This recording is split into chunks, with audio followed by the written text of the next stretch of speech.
अऊज़ु बिल्लाहि समीइल अलीमिल अज़ीमिल हफ़ीज़ बिवजिल करीम व सुल्तानिहिल क़दीम मिनर रिज्सिल ख़बीसिल मुख़ब्बसिश शैतानिल लईनिर रजीम व क़बीलिही व नफ़्ख़िही व नफ़्सिही व हमज़िही। बिस्मिल्लाहिर रहमानिर रहीम। तमाम नबियों के सरदार हज़रत मोहम्मद सल्लल्लाहु अलैहि वसल्लम और तमाम मज़ाहिब के सरदार दीन इस्लाम के पैरोकारों, सलामुन अलैकुम तिब्तुम, बरकतें और रहमतें आप पर। सुब्हानकल्लाहुम्मा व बिहम्दिका ला इलाहा इल्ला अंता अस्तग़फिरुका व अतूबु इलैका। बेशुमार सलात व सलाम सय्यदुल अंबिया पे, उनके वालिदैन पे और असहाब रसूल पे। हम सब इकरार करते हैं कि कोई नबी, कोई वली, कोई जिन, कोई परी, ना अल्लाह के बराबर। अल्लाह ताला वाहिद हकीकी है, जो उसका शरीक ठहराए वो मुशरिक और दोज़खी। और मोहम्मद सल्लल्लाहु अलैहि वसल्लम अल्लाह ताला के आखिरी नबी हैं, आखिरी रसूल हैं। जो उनकी तौहीन करे वो काफिर, मलऊन और दोज़खी है। शैतान, जिसका असल नाम अज़ाज़ील है, वो पहला कामिल तौहीद परस्त आबिद व ज़ाहिद था, जिसने सबसे पहले नबी की तौहीन की और ये कहा अना खैरुम मिन्हु। क़यामत तक के लिए तौबा से भी महरूम हो गया और मलऊन है और दोज़खी। अल्लाह ताला शिर्क से बचाए और अंबिया की तौहीन करने से भी महफूज फरमाए। अजीम सनद के साथ अजीम पैगाम आपकी नज़र करना चाहता हूँ। इमाम रिज़ा अलैहिस्सलाम बयान करते हैं अपने वालिद गिरामी इमाम मूसा काज़िम से, वो बयान करते हैं अपने वालिद इमाम जाफ़र सादिक से, वो बयान करते हैं अपने वालिद इमाम मोहम्मद अल बाक़िर से, वो बयान करते हैं अपने वालिद इमाम ज़ैनुल आबिदीन से, वो बयान करते हैं अपने वालिद इमाम हुसैन अलैहिस्सलाम से, वो बयान करते हैं अपने वालिद मौला अली शेर खुदा रज़ियल्लाहु तआला अन्हु से, वो बयान करते हैं मोहम्मद मुस्तफ़ा सल्लल्लाहु अलैहि वसल्लम से। हुज़ूर सल्लल्लाहु अलैहि वसल्लम ने फरमाया, अल ईमानु मारिफ़तुन बिल क़ल्बि व क़ौलुन बिल लिसानी व अमलुन बिल अरकानी। हाज़ा रहमतुन मिन रब्बी गुफ्तगू जो है वो 113 नंबर पर पहुंच गई। आज जिस हस्ती को सरनामा कलाम हम बना रहे हैं, उन्हें दुनिया कुतुबुद्दीन अहमद अब्दुल्लाह अल मारूफ हज़रत शाह वलीउल्लाह रहमतुल्लाह अलैह के नाम से पहचानती है। तारीख़ विलादत आपकी 21 फरवरी 1703 ईस्वी है। 4 शव्वाल 1114 हिजरी है। तारीख़ विसाल आपकी 20 अगस्त 1762 ईस्वी है और 29 मुहर्रम 1176 हिजरी है। 2017 में आपको दुनिया से गए हुए तकरीबन 255 शमसी साल हो चुके हैं। आपका मज़ार, पुख्ता कबर आपकी दिल्ली में इंडिया के अंदर है। पीरे पीरा गौस पाक के विसाल से आप तकरीबन 537 शमसी साल बाद पैदा हुए। आला हज़रत अज़ीमुल बरकत शाह अहमद रज़ा खां बरेलवी रहमतुल्लाह अलैह इनके 153 साल बाद पैदा हुए। ज़माना एक ना था, मगर अकीदा जो है वो दोनों का एक है।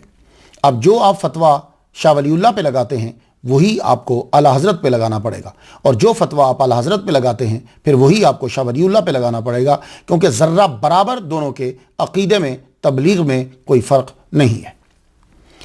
आपका जिक्र क्यों हम कर रहे हैं? क्योंकि हमारा मेन जो फोकस है वो तसव्वुफ़ है। ये नहीं कि हर तकरीर के अंदर सारा तसव्वुफ़, यानी कोई एक बात हमें मिलती है तो हम आपकी नज़र कर देते हैं।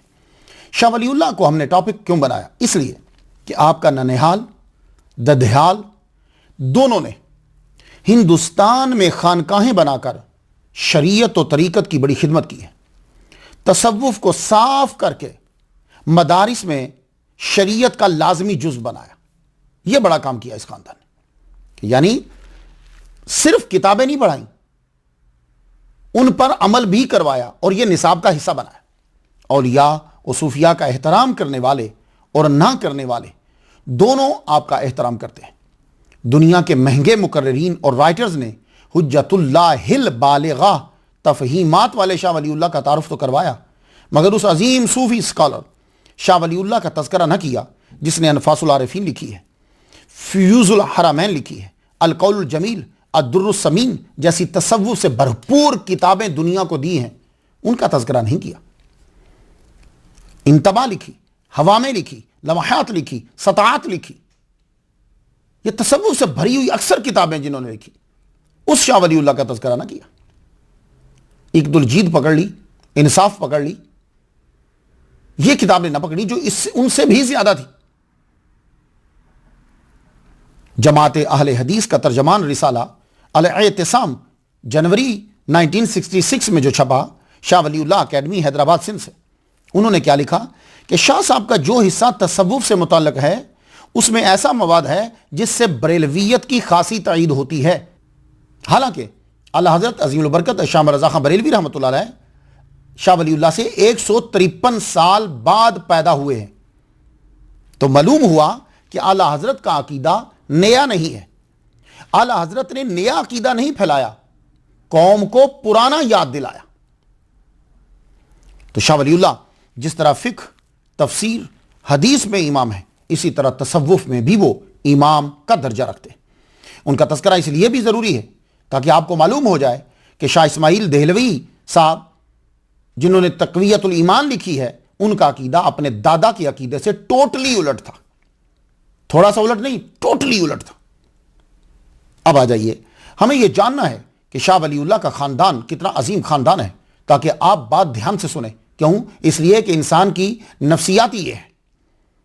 शाह वलीउल्लाह का शजरा नसब जो है वो वालिद गिरामी की तरफ से मिलता हुआ चलता हुआ हजरत अब्दुल्ला तक पहुंचता है, और अब्दुल्ला बेटे हैं हजरत उमर रज़ी अल्लाह तआला अन्हु, जो मोहम्मद मुस्तफ़ा सल्लल्लाहु अलैहि वसल्लम के ससुर भी हैं और आपके खलीफा भी हैं। ये दूसरे खलीफा 33 वास्तों से हजरत उमर तक पहुंच जाता, और वालिदा माजिदा की तरफ से भी बहुत शानदार आपका शजरा है। यह शजरा हजरत इमाम मूसा काजिम से होता हुआ हजरत मौला अली शेर खुदा तक पहुंचता है। दोनों तरफ से कुरैशी हुए, यानी खानदान कुरैश से आपका ताल्लुक हुआ। अब जब इनका नशजरा जो है वो हजरत उमर रज़ी अल्लाह तआला अन्हु तक पहुंचता है, तो बुनियाद का तो पता चल गया कि ये लोग मदीना के रहने वाले, हिजाज के रहने वाले थे। तो फिर ये यहां कैसे पहुंचे? तो तारीख जो है वो उसी वक्त पकड़ती है आदमी को जब आदमी बहुत मशहूर हो जाता है। तो हिजाज से ये यमन में आए, यमन से यही खानदान ट्रैवल करता हुआ खुरासान आया। यानी होता है ना, एक आध बच्चा जो है वो आगे चला जाता है। खुरासान, यहां से अब खुरासान जब ये पहुंच गए तो खुरासान तब बहुत बड़ा होता था। याद रखिए, खुरासान के अंदर बहुत आगे आते थे। तो मंगोलों को, तातारियों के जब हमले हुए तो फिर कुछ अरबी जो हैं, कुरैशी जो हैं, खानदान कुरैश के, इन्होंने मूव करा और ये मूव करके इंडिया के इलाके में आ गए। तो सबसे पहले मौजूदा हिंदुस्तान के जिस इलाके में मुसलमानों की आमद हुई है वो रोहतक है। यहां सादात और खानदान कुरैश ये बहुत ज्यादा तादाद में शुरू में यहां आए। तो शाह वलीउल्लाह के शजरा में 12वें नंबर पर एक नाम मिलता है, हजरत मुफ्ती शेख शमसुद्दीन कुरैशी। ये रोहतक आए। ये हैं सबसे पहले जिनका हमें नाम मिल रहा है। कुरान और हदीस और तसव्वुफ के आलिम और आमिल, यहां इन्होंने तबलीग शुरू कर दी। तो जब आदमी बोलता है तो उसके लफ्ज बताते हैं, अल्फाज बताते हैं कि इस आदमी के अंदर कितना इल्म है। तो लफ्जों ने बताया कि भाई ये तो बहुत साहिब इल्म है। तो सब ने इनको अमीर तस्लीम कर लिया, अपना इमाम तस्लीम कर लिया। तो आपने भी अपनी जिंदगी जो है वो तबलीग में और तदरीस में वक्फ कर दी। जितने भी वहां उस वक्त मुसलमान थे उन्होंने, तो उस दौर में किसी को मस्जिद का इमाम बना देना ये बहुत बड़ा आला ओहदा होता था। लेकिन पुराने दौर के अंदर होता यह था कि लेक्चर देने वाला भी वही होता था, इमाम भी वही होता था, बच्चों को पढ़ाने वाला भी वही होता था। तो जब आखिरी वक्त आया, अल्लाह ताला किसी का दर्जा बढ़ाना चाहता है ना कोई सबब बना देता। तो आपने वसीयत फरमाई कि मेरा जनाजा जो है जब तुम पढ़ा चुको तो तुम सब, ये जो मस्जिद के बिल्कुल साथ कमरा है ना, जहां बैठकर मैंने चिल्ले काटे हैं, मैंने वजीफे की हैं, नवाफिल पढ़े हैं, मैं बच्चों को कुरान पढ़ाता रहा हूं, मैं इस कमरे में छोड़कर दरवाजा बंद करके कुछ देर के लिए तुम सब चले जाना, फिर वापस आ जाना। अगर मेरा जस्ट यहां पड़ा हुआ तो मुझे दफना देना, नहीं तो फिर अल्लाह हाफिज। तो लोगों ने जनाजा पढ़ाने के बाद आपको आपकी वसीयत के मुताबिक छोड़ दिया, छोड़ के सब चले गए। फिर कुछ देर के बाद वापस आए तो देखा कि वहां आपका जस्द अनवर नहीं था। तो अल्लाह ताला ने यूं भी लोगों के ज़हनों के अंदर आपका दर्जा बढ़ाया, याद को बरकरार रखा। आपके बाद एक और काबिल कदर नाम आता है, वो है मुफ्ती कमालुद्दीन कुरैशी रहमतुल्लाह अलैह। फिर इनके साहबजादे कुतुबुद्दीन का नाम आता है। इस तरह हजरत उमर रज़ी अल्लाह ताला अन्हु की नस्ल मनसबे कज़ाओ इफ्ता पे बैठ गई। यूं इल्म बढ़ता गया तो ये नस्ल दर नस्ल ये फिर लोग इनको काजी कहने लगे। फिर इनमें एक और नाम आता है, शेख मुअज्जम। एक मुमताज नाम है। लेकिन हजरत उमर रज़ी अल्लाह ताला अन्हु की इस नस्ल, इस खानदान ने क्या किया कि कज़ा को भी साथ रखा और फौज में भी शामिल हो गए। जाहिर है खून का असर तो होगा, बहादुर है, फौज में भी शामिल हो गए। तो साथ साथ कोई ना कोई फर्द जो है वो तबलीग भी कर रहा है और कोई ना कोई फर्द जो है वो फौज में भी शामिल है, जिहाद भी कर रहा है। तो शेख मुअज्जम हमें एक नाम आता है कि जिन्होंने खानका को छोड़कर यूं तबलीग का अंदाज एक शोबा इख्तियार किया। 12 साल की उम्र में फौज के मेमना की क़यादत करी और फौज को जिताया। शेख मुअज्जम का निकाह सैयद नूरुल जब्बार रहमतुल्लाह अलैह की बेटी से हुआ। 3 लड़के पैदा हुए। तीसरे का नाम था शेख वजीहुद्दीन। यह भी अपने वालिद की तरह बहादुर और सूफी थे। रोजाना फराइज और इबादत के अलावा 2 पारा तिलावत करते थे। 2 पारा, सफर हो या हाज़िर। कुरान की यह तिलावत जो है यह लाजमी थी। आपने आखिरी दम तक नहीं छोड़ा। नजर आपकी जब वीक हो गई तो फिर छोटे लफ्ज नजर नहीं आते, तो आप वो कुरान मजीद पास रखते कि जो बड़े बड़े लफ्जों में लिखा हुआ है। तो आखिर तक आपने कुरान मजीद की तिलावत को नहीं छोड़ा। आप फौज के साथ होते। आपको मालूम है कि जब फौज जा रही होती है तब फौज घोड़ों पे होती थी। तो फौज जाते हुए रास्ते में खेत खलियान आ जाते तो वो घोड़े उसके अंदर ही डाल देते थे। वो जा रहे हैं। इससे क्या होता था कि वो खेत तबाह हो जाता था। आपका यह तरीका था, शेख वजीहुद्दीन रहमतुल्लाह अलैह का यह तरीका था कि जब रास्ते में फसल आ जाती, खेत आते, तो आप खेत के अंदर ही डालते कि किसी की खेत को नुकसान होगा मेरे घोड़े की टापों से, तो आप उस रास्ते पे अपने घोड़े को डालते जो बिल्कुल साफ होता। इंसान की सोच होती है ना, एक घोड़ा कितना तबाह कर देगा, लेकिन सोच बड़ी जबरदस्त है। और यही सोच जो है वो खून में शामिल हो गया, आगे औलाद में जाती है। आपकी मुलाकात दौरान मुलाजमत एक बुजुर्ग से हो गई तो इल्मी और अमली कमालात का मुशाहदा करने के बाद आपने देखा यह आदमी इस काबिल है कि मेरी रहनुमाई कर सकेगा। तो आपने उनकी बात कर ली कि आपको वो बताए कि कुरान क्या कहता है, हदीस क्या कहती है, और आप उसकी वजह से अमल करना शुरू कर दें ताकि आपकी निजात हो जाए, उसकी भी निजात हो जाए। तो जब आपने शेख वजीहुद्दीन ने रहमतुल्लाह अलैह ने जब यह देखा कि ये इल्मी और अमली कमालात हैं, तो आपने बात कर ली। मकाम एहसान और तज़किया नफ्स तक पहुंचने के लिए यह बंदा मेरी रहनुमाई करेगा। तो शेख वजीहुद्दीन का निकाह हुआ शेख रफ़ीउद्दीन मोहम्मद आलावी की दुख्तर से। अल्लाह ताला ने इनको 3 बेटे अता फरमाए, शाह अब्दुल रहीम, शेख अब्दुल हकीम और शेख अबू रज़ा मोहम्मद रहमतुल्लाह।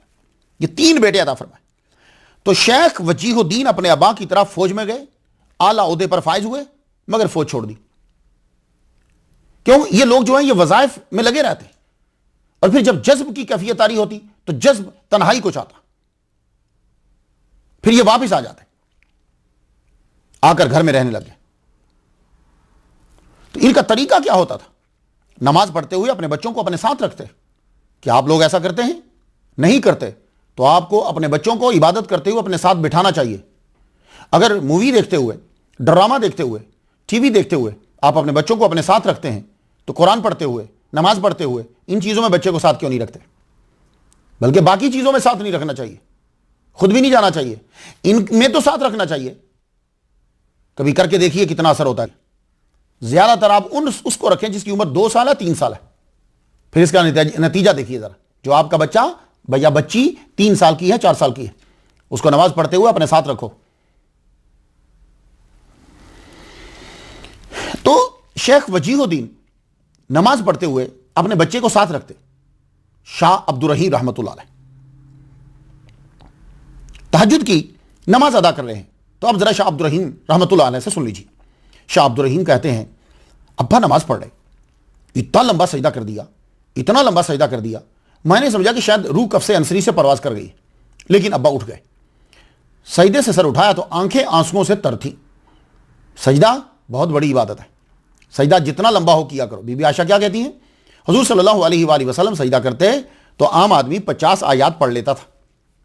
ठीक है ना? तो आप भी जरा सजदा लंबा किया करें। अगर आपके पास टाइम है, नवाफिल पढ़ रहे हो, घर में हो, तो सजदा लंबा किया, सजदे से आंख उठाई तो आंख आंसुओं से तर है। पूछा अब्बा क्या हुआ? तो शाह अब्दुल रहीम को उनके वालिद गिरामी बताने लगे, बेटे अभी जो मेरे साथी फौज में मेरे साथ शहीद हो गए थे, मैंने उनकी रूहों को, उनके हालात को देखा है। वो तो बड़े खुश हैं, बड़ी अच्छी जिंदगी गुजार रहे हैं। तो मैं ये चाहता हूं कि मैं दोबारा से शहादत के रास्ते पे चल पड़ूं, बस ये मुझे आया। तो आप वो तहज्जुद की नमाज पढ़ने के बाद आपने अपने नजरिए से, अपने फैसले से आगाह किया दूसरों को कि मैं अब जा रहा हूं। आपने घोड़ा लिया, लिबास पहना, चल पड़े। तो फौज में शामिल होने के लिए दक्कन, हैदराबाद है ना, दक्कन की तरफ चल दिए। राह में कशफ हुआ कि ये मकाम आपका नहीं है, आपकी शहादत किसी और जगह पे लिखी हुई है, आप वहां से वापस पलटे। तो जब आप वापस आ रहे थे तो आपका घोड़ा और आपका लिबास देखकर रास्ते में एक काफिले वाले ने आपको रोक लिया। वो काफिला मुसलमान तुज्जार का था, उनके पास काफी माल था, तो उन्होंने आपको पहचान लिया। क्या लगे आप फौजी हो, तो फौज पे लाजिम है कि वो आवाम की हिफाजत करे और ख्याल रखे। हम लोग जो हैं वो दिल्ली में दाखिल हो रहे हैं, हमने उसकी तरफ जाना है, हमें डाकुओं का खदशा है, तो आप हमारी हिफाजत कीजिए, हमारे साथ रहिए, फिर जहां जाना चाहें आप चले जाएं। आपने हामी भर ली, आप काफिले के साथ साथ चल पड़े। अभी भाई असल में उस वक्त तो हिंदुस्तान यही था ना। अभी ये दाखिल नहीं हुए, राह में एक जगह पड़ाव किया, शहर से कुछ दूर ही थे, आपने पड़ाव किया और खुद कुरान मजीद की तिलावत कर रहे थे, धावा बोल दिया। आपने आगे बढ़कर तुजार को बचाने के लिए, हिफाजत के लिए हमले किए। 22 जख्म जो है वो आपके जिस्म के ऊपर लगे। आखिर उन्होंने ऐसा हमला किया कि आपकी गर्दन को काट दिया। आप मालवा के करीब शहीद हुए, वहीं जो है वो आपका मजार है। तो शाह अब्दुल रहीम के वालिद गिरामी शहीद हो गए। आपकी उम्र अभी छोटी थी। तो शाह अब्दुल रहीम को आपके बड़े भाई शेख अबू रिजा मोहम्मद रहमतुल्लाह अलैह ने पाला। उन्होंने इनकी तालीम और तरबियत की तरफ खास ध्यान दिया। उस दौर के बड़े बड़े उलामा, फिक्ह के जो इमाम, उनकी मजालिस में अपने भाई को बिठाया। यह मैं आपको शाह वलीउल्लाह का खानदान बता रहा हूं ताकि आपको समझ में आ जाए कि यह अजीम हस्ती जो है ये कौन है।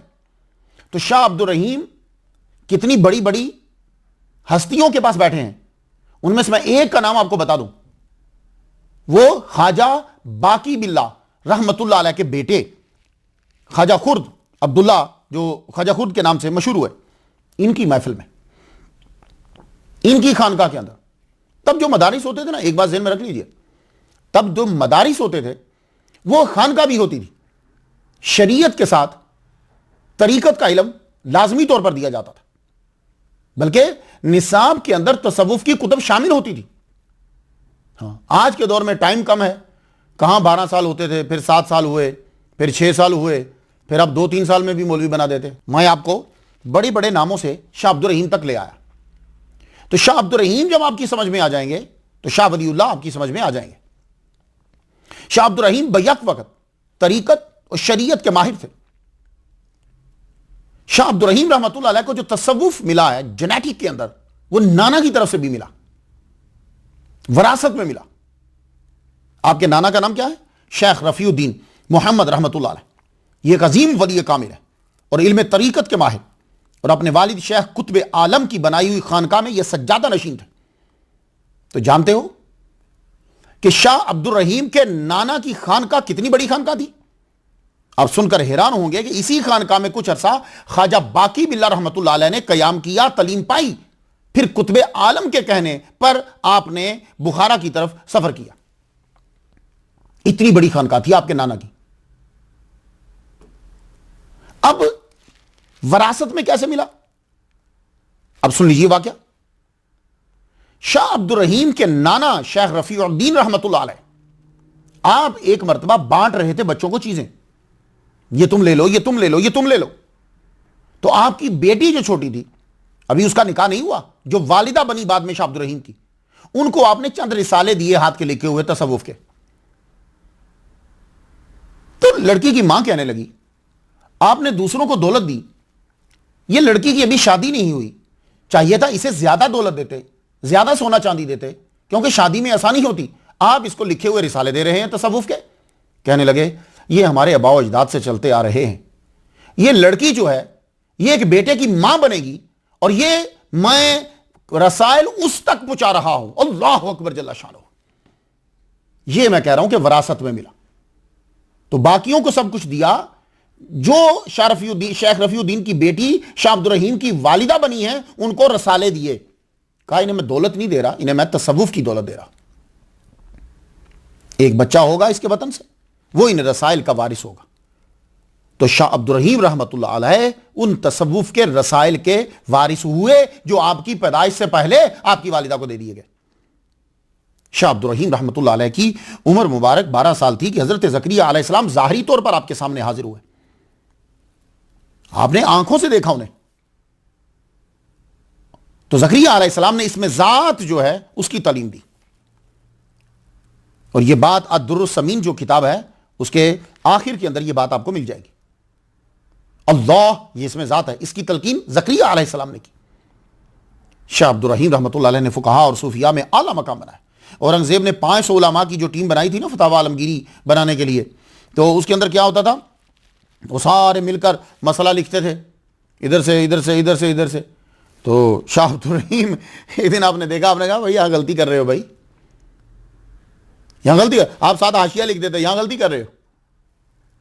इस आप भी उसके रुकन थे, लेकिन बाद में फिर आपने छोड़ दिया।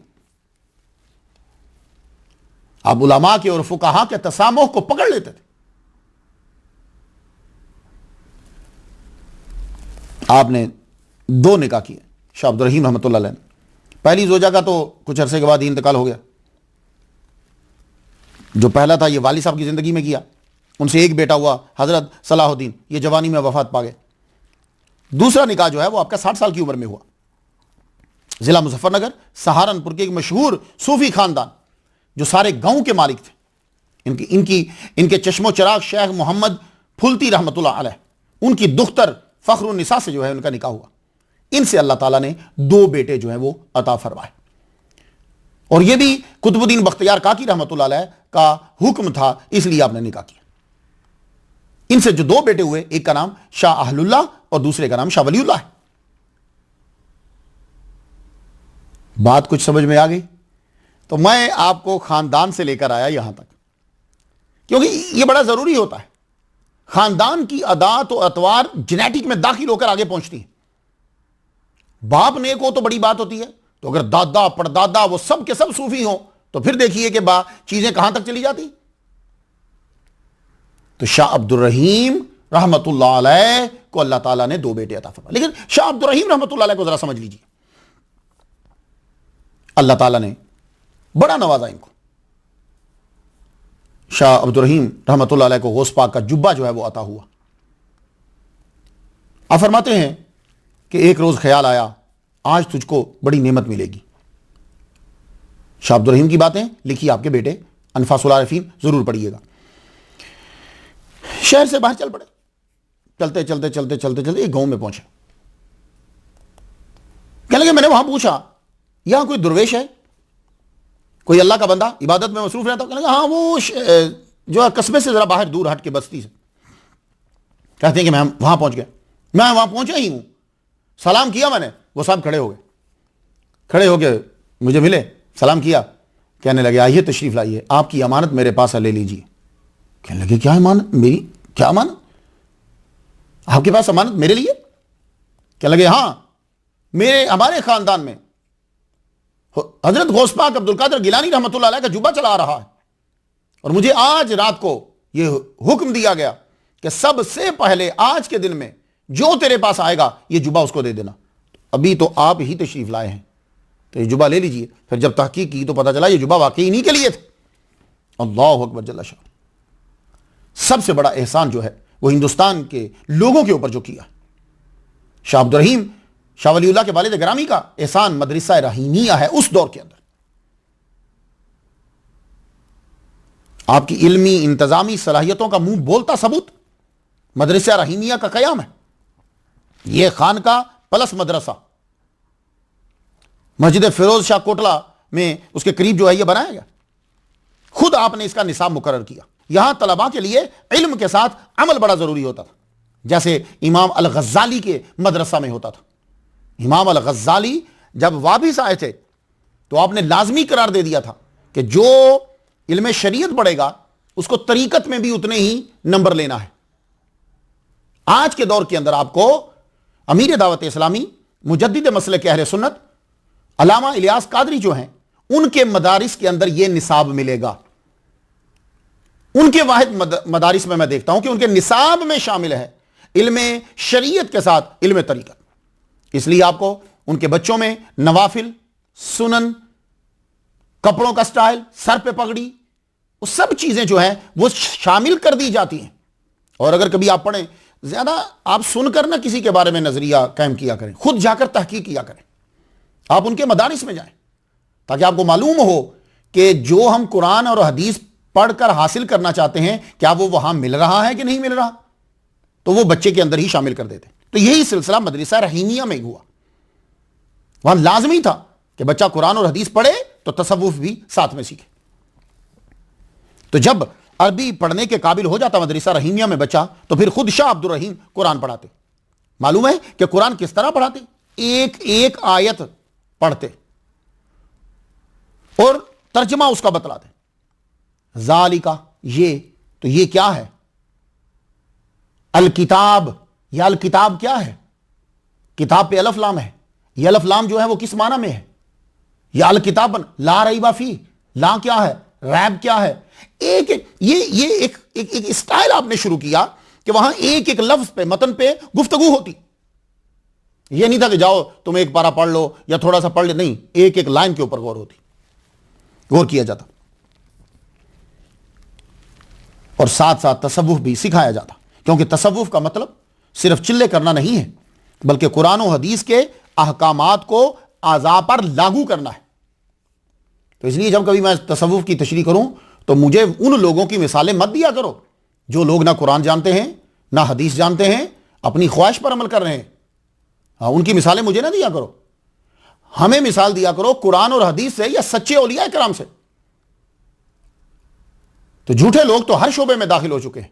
दुनिया में कोई शोबा ऐसा नहीं है जिसके अंदर बुरे और झूठे लोग नहीं होते। कौन सा शोबा है? आप किसी एक की निशानदेही कीजिए।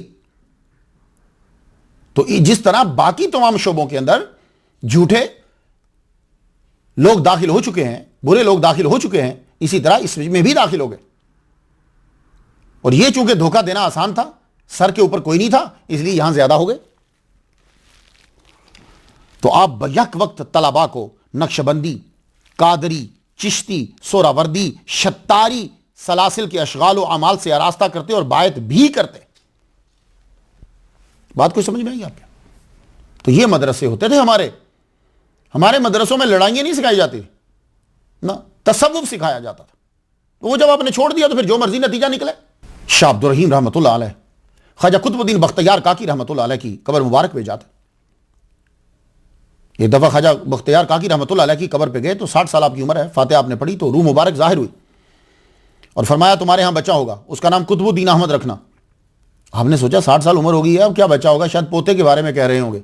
फिर दोबारा आवाज आई, नहीं पोते के बारे में नहीं, तुम्हारे बेटे के बारे में बोल रहा हूं, तुम्हारा बेटा इल्म का और रूहानियत का इमाम होगा। तो आपने दूसरा निकाह किया। रोज शाह अब्दुल रहीम ने, एक फकीर नहीं आई मांगने की बारी, उसको आधी रोटी दे दी। फिर फरमाने लगे, वो जाने लगी तो बुला लिया वापस, कहने लगे आओ ये दूसरी आधी भी ले जाओ, पूरी रोटी ले जाओ, क्योंकि जो ये बच्चा जो अपनी मां के पेट में है, इसने ये कहा है कि अल्लाह ताला की राह में आधी रोटी देना अच्छा नहीं है, जब है आधी तो दो। अल्लाह अकबर जल्ला शाह। वालिदा माजिदा अपने माँ बाप के यहाँ गई हुई थी। फुल्त ये शहर का नाम है, ज़िला मुजफ्फरनगर यूपी में। तो अल्लाह ताला ने 4 शफ़ाल 1114 हिजरी में बेटा अता फरमाया, नाम रखा कुतुबुद्दीन अहमद, और दुनिया में यह अजीम बच्चा शाह वलीउल्लाह के नाम से मशहूर हुआ। इब्तदाई साल आपने अपने ननिहाल में गुजारे। ननिहाल भी तसव्वुफ का गढ़ है, हर एक सूफी ननिहाल में गुजारे। फिर आप दिल्ली में वालिद गिरामी के पास आ गए और आपके वालिद गिरामी शाह अब्दुल रहीम रहमतुल्लाह अलैह एक आलिम बाअमल, 24 घंटे बच्चे को तरीकत और शरीयत से मुतारफ करवाया जा रहा है। आपको कुरान मजीद की तालीम, जो ही बच्चा बोलने और पढ़ने के काबिल होता है, हमारे यहां सबसे पहले कुरान पढ़ाया जाता है। 5 साल की उम्र में कुरान मजीद शुरू, 7 साल के हुए तो कुरान मुकम्मल हो गया। शेख मोहम्मद फाजिल सिंधी रहमतुल्लाह अलैह से कुरान मुकम्मल। नमाज जबरदस्ती 7 साल में शुरू हो गई, तहज्जुद भी शुरू हो गई। 7 साल की उम्र में अरबी और फारसी की कुतब जो है ये शुरू, वो किताबें पढ़ाई जाती हैं जो अरबी पढ़नी भी आ जाए और उसके अंदर अखलाकियात हो। अब जो समझदार माँ बाप होते हैं ना, वो बच्चे की तरबियत बड़े खूबसूरत अंदाज में करते। शाह वलीउल्लाह तरबियत करते, शरीयत और तरीका दोनों चल रहे। एक मिसाल देता हूं मैं आपको। एक मरतबा शाह वलीउल्लाह अपने कजन्स के साथ, छोटे छोटे थे, तो उन्होंने कहा आओ बाग में सैर करने के लिए चले। तब तो खेलें भी कोई इतनी नहीं, आजकल की तो गेमें और खेलें बड़ी अजीब किस्म की हैं। तब ज़्यादा क्या होता था, दौड़ने चलें और ये लेकिन देखिए तसव्वुफ के अंदर कितना वॉच किया जाता है। आप चले गए, अब्बा ने रोका नहीं है, चले गए, कज़न्स के साथ वापस आए तो आपने रोक के पूछा कहाँ गए थे? कहा ये बाग की सैर करने के लिए गए थे। तो शाह वलीउल्लाह के अब्बा कहने लगे, बेटे से मुखातब नहीं हुए, दूसरे से कहने लगे, आपने सैर की तो जितनी देर आप सैर करते रहे हमने उसी दौरानिया में इतनी मरतबा मोहम्मद मुस्तफ़ा सल्लल्लाहु अलैहि वसल्लम पर दरूद पढ़ा। तो शाह वलीउल्लाह कहते मैं बचपन में ही समझ गया कि मेरे अब्बा पसंद नहीं करते कि यह सैर व तफरीह के अंदर टाइम जो है लगा दिया जाए। मेरा नजरिया भी यही है, मैं बच्चों को यही समझाता हूं, बेटे ये जो अभी वक्त है ना, मेरे बचपन की जो चीजें थी ना आज वो पड़ी हुई हैं, उससे आला हैं, लेकिन मेरा बचपन अब नहीं है। तो तुम भी ये जो तुम्हारी जिंदगी के पहले 20 साल है ना, टिका के पढ़ लो। ये आज की जो चीजें हैं ये तुम्हें फिर अच्छी सूरत में मिल जाएंगी और तुम लेने के काबिल भी हो जाओगे। और अगर तुमने ये पहले 20 साल जाया कर दिए तो हो सकता है ये चीजें तुम बाद में लेने के काबिल भी ना रहो। शाह वलीउल्लाह की उम्र 9 साल हुई, शरअ अक़ाइद और हाशिया ख्याली पढ़ते। दौरान तलीम मुलाजमत करना या आदमी का वजीफे और चिल्लों में पड़ जाना ये इंसान की तरक्की को रोक देता है, ये याद रखिएगा। इसलिए हमारे असातिज़ा जो थे वो हम मौलवियों को इमाम नहीं बनने देते थे, ना कहीं खतीब बनने देते थे। कहते फिर तुम गए काम से, पहले डट के पढ़ लो, उसके बाद फिर इमाम और खतीब बनना।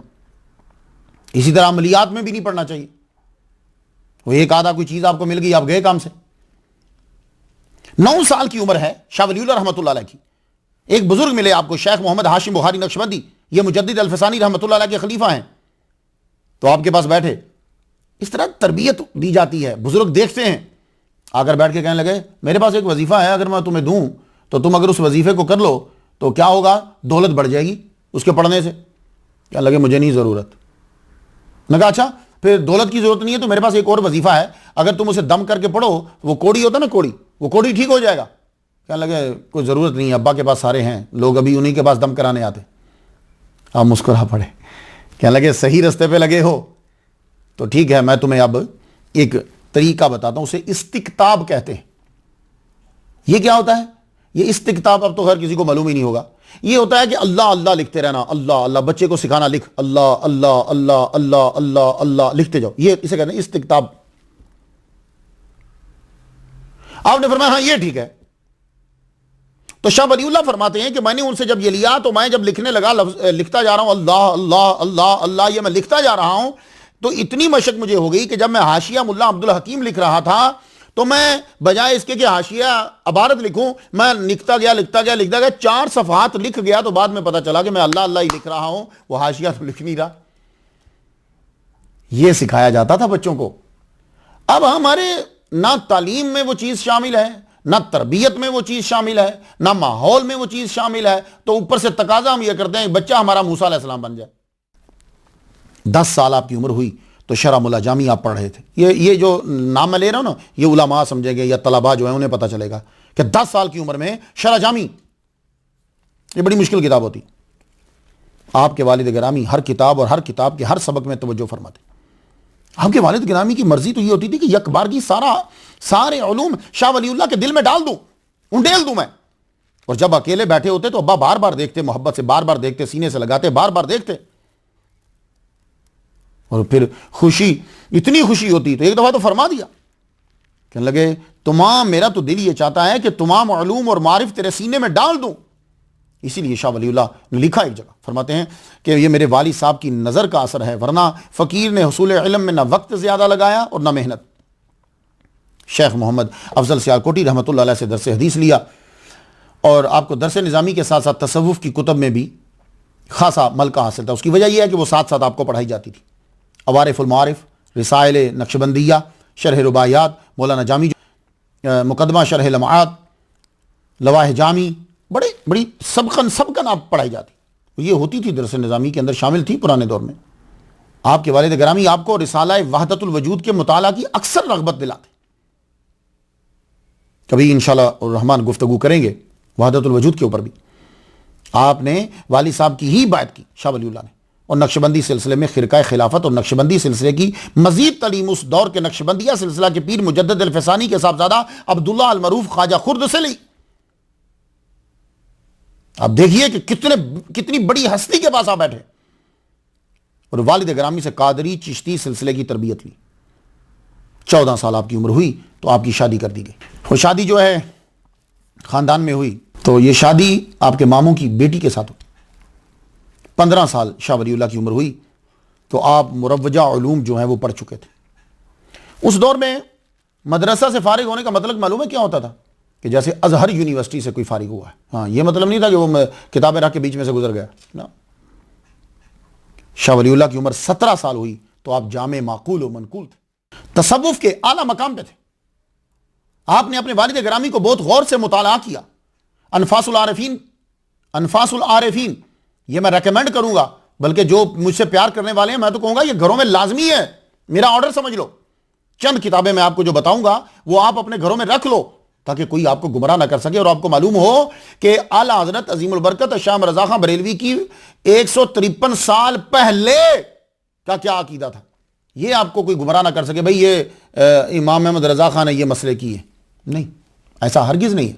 उन्होंने अपनी तरफ से कोई नया मसला नहीं किया, उन्होंने तुम्हें पुराना याद दिलाया है। तो बजाय इसके कि हम उनका एहसान मानते, हमने उनको बुरा भला कहना शुरू कर दिया। शाह वलीउल्लाह, अब अनफासुल आरिफीन से चंद मिसालें पेश करता हूं ताकि आपको शाह अब्दुर रहीम का मकाम वाज़ेह हो जाए, क्योंकि ये सारी चीजें उनका बेटा लिख रहा है। हुजूर सल्लल्लाहु अलैहि वसल्लम पर दरूद पढ़ना आपका महबूब मशगला था। शाह वलीउल्लाह ने देखा कि उनके वालिद जो हैं दुरूद शरीफ से बड़ी अकीदा रखते हैं। अद्दुर्रुस समीन के अंदर 16 नंबर हदीस पे जो आपने इसका जिक्र किया है और फरमाते हैं आमरानी सैयदी अल वालिद बेहाज़िही सीगा अल्लाहुम्मा सल्लि अला सय्यिदिना मुहम्मदिन नबिय्यिल उम्मी व आलिहि व सहाबिही व बारिक वसल्लम। ये उनके अब्बा भी पढ़ा करते थे और इनको भी हुक्म दिया। तो दुरूद शरीफ पढ़ना शाह वलीउल्लाह के अकीदे में शामिल है। और वली और आमिल में फर्क होता है। ये एक बहुत बड़ी बात है जो शाह वलीउल्लाह ने लिख दी अपने अब्बा के हवाले से, जो हमारे लिए आज के दौर में बड़ी जरूरत। आज के दौर में हम उसे अच्छा मानते हैं जो आमिल बड़ा टॉप का हो, और अगर वो कुरान और हदीस को जानने वाला है हम उसे कुछ नहीं समझते। अगर उसके पास कोई शोबदाबाजी है, कोई ट्रिक है, कोई करतब है, तो फिर हम उसे बड़ा समझेंगे। एक साहब मुझे आगे बताने लगे, वो जनाब वो बड़ी करामत है उनकी। मैंने कहा क्या? वो हाथ धोते हैं तो पानी में खुशबू आती है। मैंने कहा इधर ये जो मस्क पड़ी है ना मेरे पास, इसको ज़रा थोड़ा सा हाथ पे मल ले। हाथ पे मलने के बाद अब नज़र तो वो आएगी नहीं, तो तू हाथ धोकर पानी लोगों को देना, खुशबू आएगी उसमें। ट्रिक। तो ये शोबदाबाजी जो है ये आजकल यहां चैनल है वहां सब कुछ दिख जाती। तो वली में और आमिल में फर्क होता है।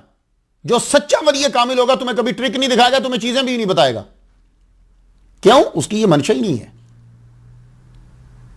तो शाह अब्दुर रहीम फरमाते हैं कि मुझे खबर मिली, और ये शाह वलीउल्लाह लिख रहे हैं अनफासुल आरिफीन में, ये एक शख्स रूम से आया, हिंदुस्तान आया, बड़ा मशहूर हुआ।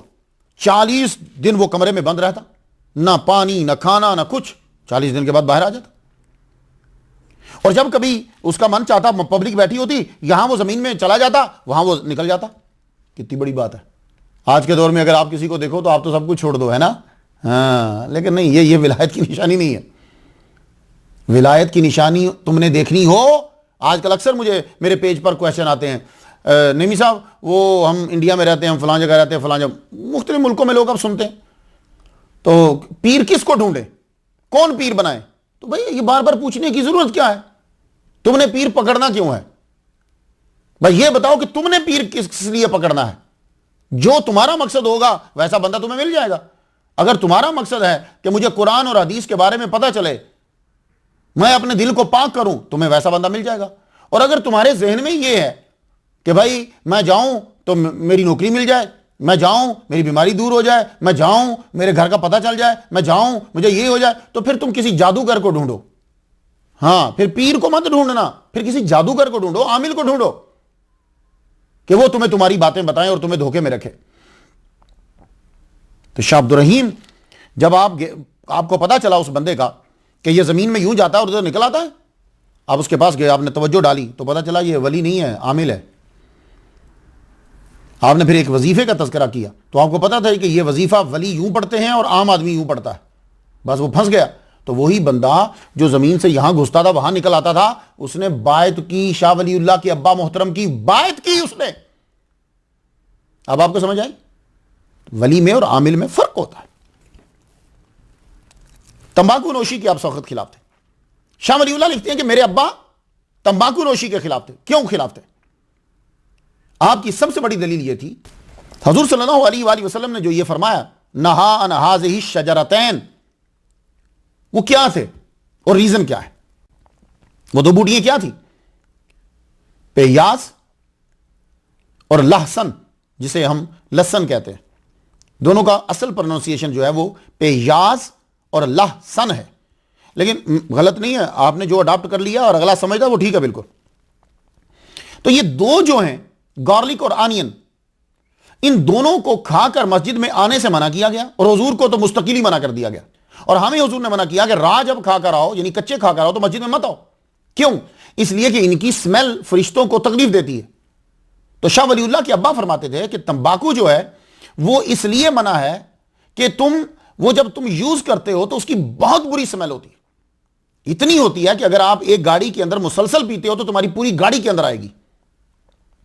मैंने हुजूर सल्लल्लाहु अलैहि वसल्लम को देखा है, वो क्या कि एक शख्स को आपने सिर्फ इसलिए हाजिरी का मौका ना दिया कि उसके मुंह से टोबैको की बू आती थी, और फरमाते हैं कि मैंने एक मरतबा ख्वाब में देखा कि सरकार सल्लल्लाहु अलैहि वसल्लम एक झोंपड़ी में दाखिल हुए तो जल्दी से बाहर आ गए।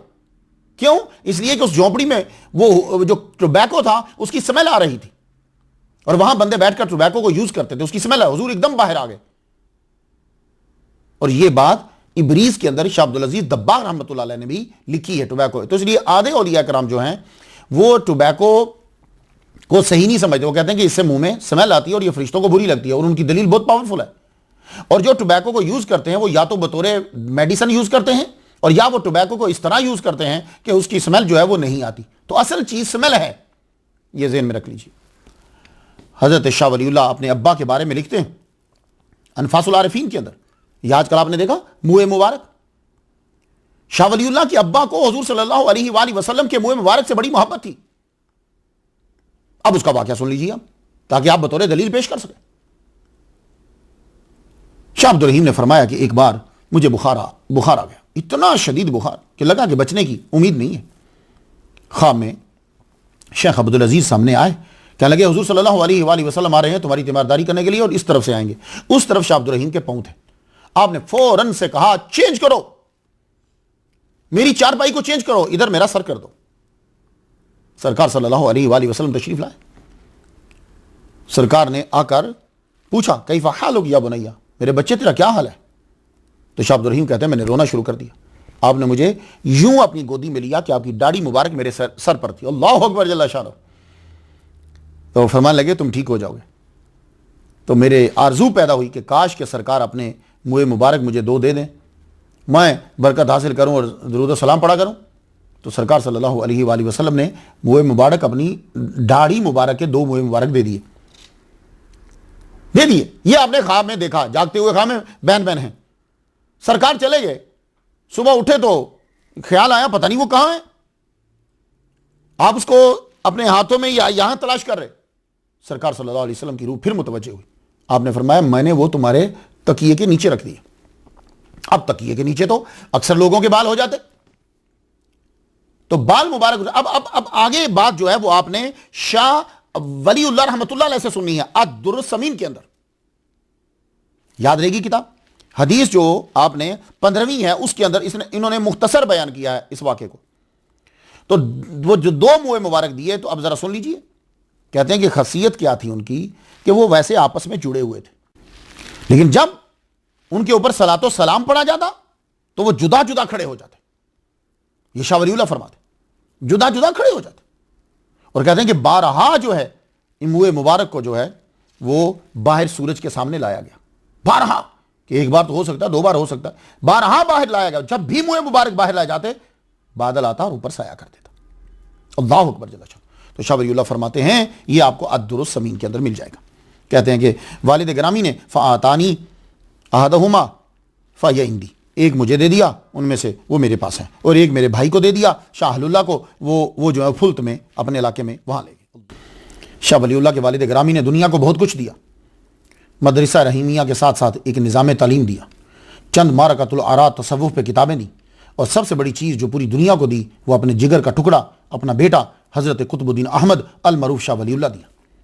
जब शाह वलीउल्लाह रहमतुल्लाह की तलीम मुकम्मल होगी, आपकी उम्र तकरीबन 78 साल होगी शाह अब्दुर रहीम की। मुझे शाह अब्दुर रहीम स्पेशल बयान करने पड़े हैं साथ, इसलिए कि एक तो उनके अब्बा हैं, आपको बेटे का पता चल जाए, और दूसरी वजह यह कि शाह वलीउल्लाह ने खुद उनके हालात लिखे हैं, तो लिखने से यह पता चलता है कि अब्बा के इन चीजों को पसंद किया उन्होंने।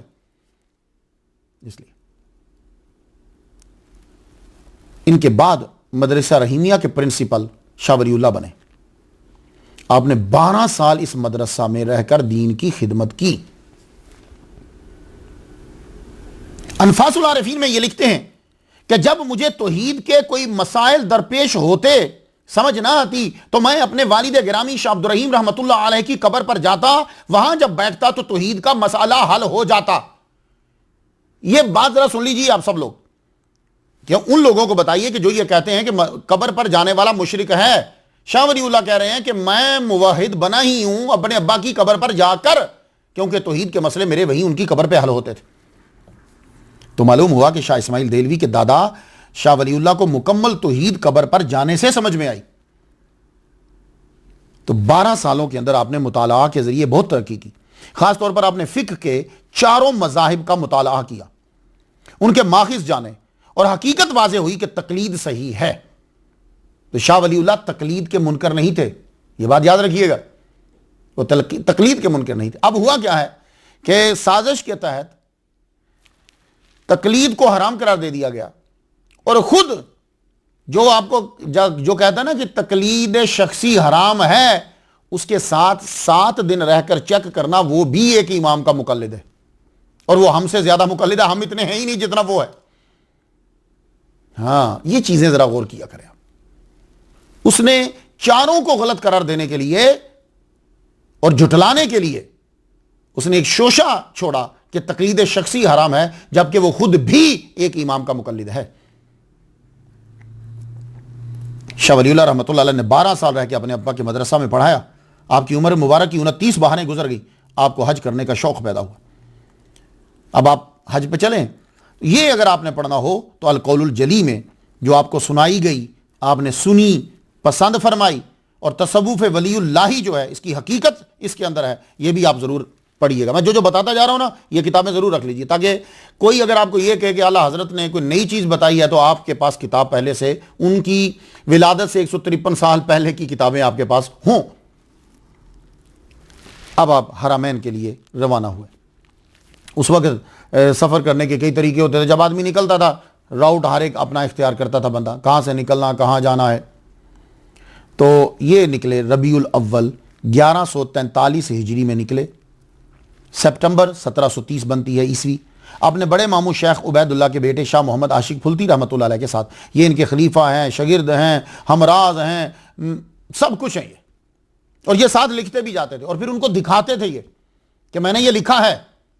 अल्लाह अकबर जल्ला शान। तो वो फरमाते हैं कि ये जब सफ़र शुरू हुआ है तो ये सफ़र काफ़ी लंबा है, हिजाज की तरफ जाने का सफ़र। इसमें रास्ते में जो मशहूर मज़ार आता, आप वहाँ ज़रूर फातिहा पढ़ते, ये भी याद रखिए ज़रा। जैसे बोरी शाह कलंदर मज़ार पे हाज़िरी दी, शमसुद्दीन तुर्क, शाह जलालुद्दीन सिरहिंद हज़रत मुजद्दद अल-फ़सानी के मज़ार पे हाज़िरी दी, मुल्तान बहाउद्दीन ज़करिया के मज़ार पे हाज़िरी दी। तमाम अहले कुबूर जितने उनके हालात जो हैं वो आपने बयान किए। कशफ तो आपको बड़ा ज़बरदस्त था। मुल्तान में बहुत से तलबा ने आपकी बायत की, ठट्ठा भी आप रुके, वहाँ के मज़ारात उलमा और सूफिया से भी आप मिले, मुलाकात की। और लाहौर में दाता गंज बख्श, हमारे दाता गंज बख्श उरी हुजवेरी रहमतुल्लाह अलैह के मज़ार पर हाज़िरी दी। अल्लाह अकबर जल्ला शाह। और आज कोई शाह वलीउल्लाह को मानने वाला दाता साहब के बारे में तौहीन करे, अस्तगफिरुल्लाह अस्तगफिरुल्लाह। शाह वलीउल्लाह 1143 हिजरी में आपने हज किया। 1 साल का क़याम है आपका मक्का और मदीना के अंदर, और यह बड़ा ही अहम और बड़ा ही इंपॉर्टेंट है कि यहां से आपने क्या सीखा, वहां क्या उस दौर में होता था, यह आप सब लोगों के लिए जानना बड़ा जरूरी है। हो सकता है कि यह तकरीर जरा थोड़ी सी मुश्किल हो जाए, लेकिन आपके ईमान की मजबूती के लिए यह बहुत जरूरी है। मैंने 1 महीना लगाकर इसको तैयार किया है, और पता नहीं कितनी किताबें मैंने, तकरीबन उनकी हर किताब को 1 दफा तो मैंने लाजमी पढ़ा है। तो प्लीज मेरी मेहनत आप मेरा साथ जरूर दीजिए, इनमें से कुछ बातें तो याद कर लीजिए। हाँ, जो मैं हवाला देके बयान कर रहा हूं ना हो तो मैं मुजरिम हूं तो फिर आपको आला हजरत पर एतराज नहीं करना। आला हजरत से कई सालों पहले अकीदा यही था। हरमैन में आपने जो कयाम किया 1 साल कयाम है। अब यह है कि पढ़ा किससे और क्या पढ़ा, यह हमें 2 चीजें देखनी है कि जब आप हिजाज में गए हैं आपने पढ़ा क्या और किससे पढ़ा। क्योंकि लोगों ने अपनी सुबकी छुपाने के लिए शाह वलीउल्लाह की जिंदगी को 2 हिस्सों में तकसीम कर दिया। कहने लगे जी हज से पहले की जिंदगी और हज से बाद की जिंदगी। तो भाई उस वहां था क्या कि इनकी हज की पहले की जिंदगी को उसने तब्दील किया, वहां था क्या? तो यह हमने तलाश करना है। यह तकसीम क्यों करनी पड़ी? इसलिए तकसीम करनी पड़ी कि तक़वियतुल ईमान जिन्होंने लिखी शाह इस्माइल देहलवी, उनके शाह वलीउल्लाह दादा लगते हैं, इसलिए यह तकसीम करनी पड़ी। और अगर वो दादा ना लगते तो यकसर इनको मुशरिक करार दे दिया जाता, फिर कोई ताल्लुक ही नहीं था। हज के बाद तब्दीली तो तब आती जब पहले और बाद के माहौल में फर्क होता। पहले सल्तनत उस्मानिया होती और बाद में सल्तनत आले सऊद, या पहले उस्ताद और होते और बाद में उस्ताद और। यहां के उस्ताद शाह अब्दुर रहीम सूफी वहदतुल वजूद के कायल थे, वहां के उस्ताद अबू ताहिर कुर्दी सूफी, और वो भी दलाइलुल खरात हिज़्बुल बहर और वहदतुल वजूद के मानने वाले थे। फर्क क्या हुआ? तसव्वुफ पढ़ के गए थे, तसव्वुफ लेकर आए, फर्क तो हुआ ही कुछ नहीं। शाह वलीउल्लाह जब हज कर चुके तो उलमा के हलकों में जब आपने गुफ्तगू की तो आपकी इल्मी बरतरी को तस्लीम करते हुए आपको दर्स का कहा गया। आपने तबलीगी फरीजा अदा करने के लिए हनफी मुसल्ले के करीब दर्स दिया। बात समझ में आ रही? आप खुद भी मुकल्लिद हैं और आपने तकलीद छोड़ी नहीं है। चारों मज़ाहब के उलमा आपके पास मशवरा करने आते। खादिमुल हरमैन सल्तनत उस्मानिया का गवर्नर था उस दौर में। अब देखिए माहौल क्या है, फिरका वरायत का कोई वजूद ना था। मक्का और मदीना में तसव्वुफ का राज था। मक्का में चारों फुकाहा के मुसल्ला थे, आप जिससे चाहो अमल करो। तो फिरका वरायत सल्तनत उस्मानिया में नहीं थी। क्यों? इसलिए कि चारों मुसल्ले थे वहां। तुम्हारा दिल करता है इससे पूछो, इससे पूछो, इससे पूछो। फिरका वरायत का खात्मा था। सल्तनत उस्मानिया जब गई तो फिरका वरायत आ गई कि भाई इसी को पूछो और किसी को नहीं पूछना। इसको फिरका वरायत कहते हैं। आपके हरमैन में उस्ताद कौन थे? तो सबसे बड़े उस्ताद जिनसे ज्यादा सीखा और ज्यादा जिनके पास रहे वो शेख अबू ताहिर मोहम्मद बिन इब्राहिम कुर्दी रहमतुल्लाह अलैह। अब इन उस्ताद को जानने के लिए आपको यह जानना होगा कि इनके पहले उस्ताद जो हैं वो कितने हैं और वो क्या है। और हिजाज में, मक्का और मदीना में जो सबसे बड़े बड़े उस्ताद थे जिनके ये शागिर्द रहे हैं, इनके अब्बा शागिर्द रहे हैं, उनका अकीदा क्या था, ताकि कोई आपको यह गुमराह ना कर सके कि शाह वलीउल्लाह हज करने के बाद तब्दील हो गए थे। नहीं, जब उस्ताद ही उस अकीदे के थे तो तब्दीली काहे की? जब हुकूमत ही इस अकीदे की थी तो तब्दीली किस चीज की? अब आपने गौर से सुनना है। अब मैं उस्तादों पे गुफ्तगू करना चाहता हूं। मैं चाहूंगा कि अबू ताहिर कुर्दी रहमतुल्लाह अलैह से पहले 7 पर जरा गुफ्तगू हो जाए। सुनिए, आप जब मक्का पहुंचे तो 1143 हिजरी यानी 1731 में तकरीबन। तो 1730 से लेकर 1754 तक सल्तनत उस्मानिया का 24वां बादशाह खलीफा मोहम्मद अव्वल था वहां। इसका मतलब यह है कि हुकूमत सल्तनत उस्मानिया की थी। 1730 से लेकर 1754 तक सल्तनत उस्मानिया का 24वां बादशाह जो खलीफा कहलवाता था मोहम्मद अव्वल था। इसके बाद 12 खलीफा आए जो खादिमुल हरमैन थे।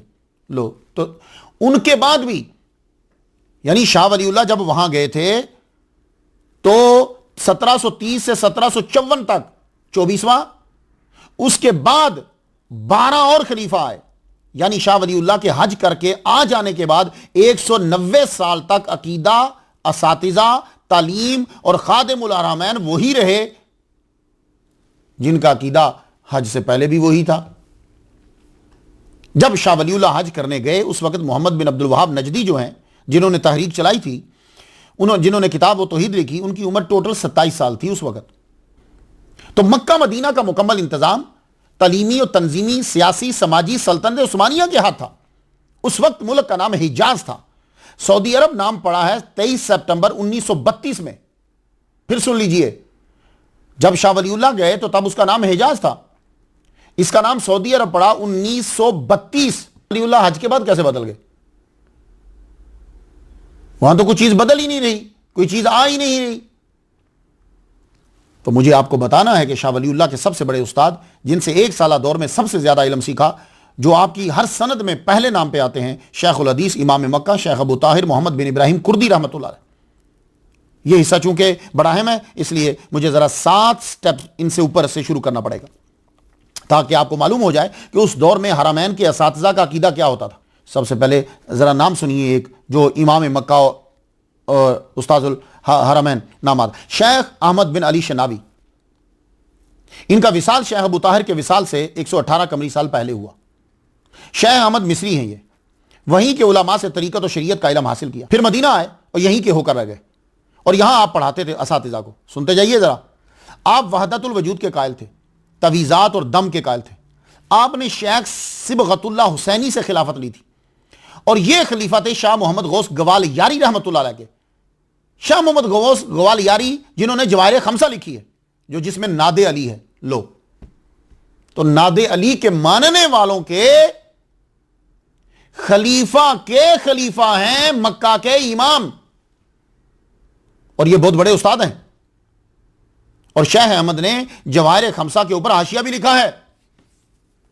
अब तो शाह अहमद के वालिद इमाम सूफिया अब्दुल वहाब बिन अहमद शारानी रहमतुल्लाह अलैह के खलीफा थे। देखते जाइएगा कि वहां के बड़े बड़े असातिज़ा, मैं छोटे का भी नाम ही नहीं ले रहा, ये वो नाम लूंगा जो बड़े उस्ताद थे कि उनका अकीदा क्या है। तो शाह अहमद मदीना के उस्ताद थे।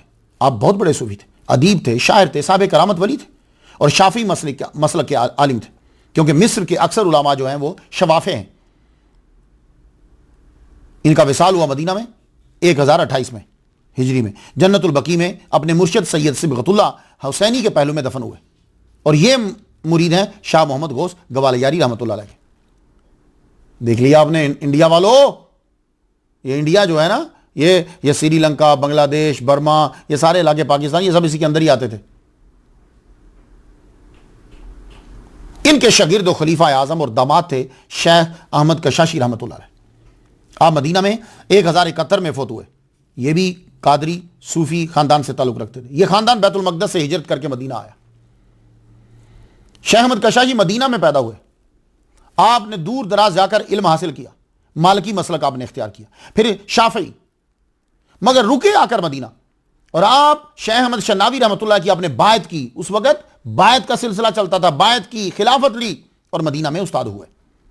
आपने मुकम्मल कुरान हुजूर सल्लल्लाहु अलैहि वसल्लम को सुनाया है, यानी ये हुजूर की जिंदगी के कायल हैं। 70 के करीब तसानीफ हैं आपकी। शेख सैयद अब्दुर्रहमान बिन अहमद अदरीस मालिकी, ये मराकिश में पैदा हुए।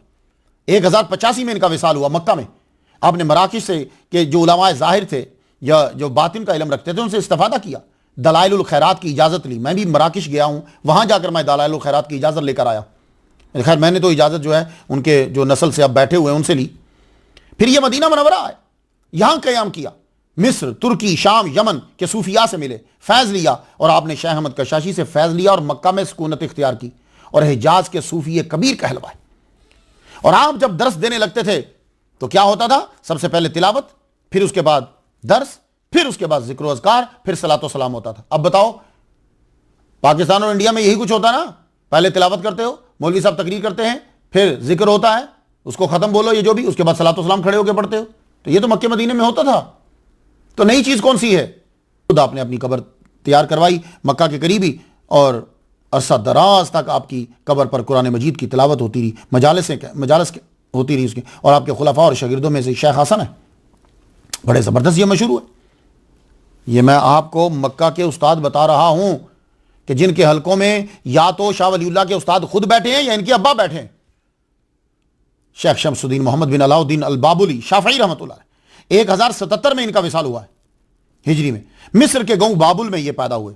काहिरा में इन्होंने वफात पाई। आपने मज़ाहिब अरबा की तालीम ली, मगर इख्तियार किया शाफई मसलक को। आप हदीस के ज़बरदस्त आलिम थे। आप मदीना और मक्का में सहीह बुखारी का दर्स देते थे। मिस्र और हिजाज मुक़द्दस के तमाम बड़े बड़े उलमा आपके शागिर्द थे। उनमें एक शेख हसन है, शेख अहमद दूसरे हैं, शेख ईसा मगरबी रहमतुल्लाह अलैह। ये मराकिश में पैदा हुए, मक्का में 1080 हिजरी में वफात पाई। आप शाज़ली सूफी थे।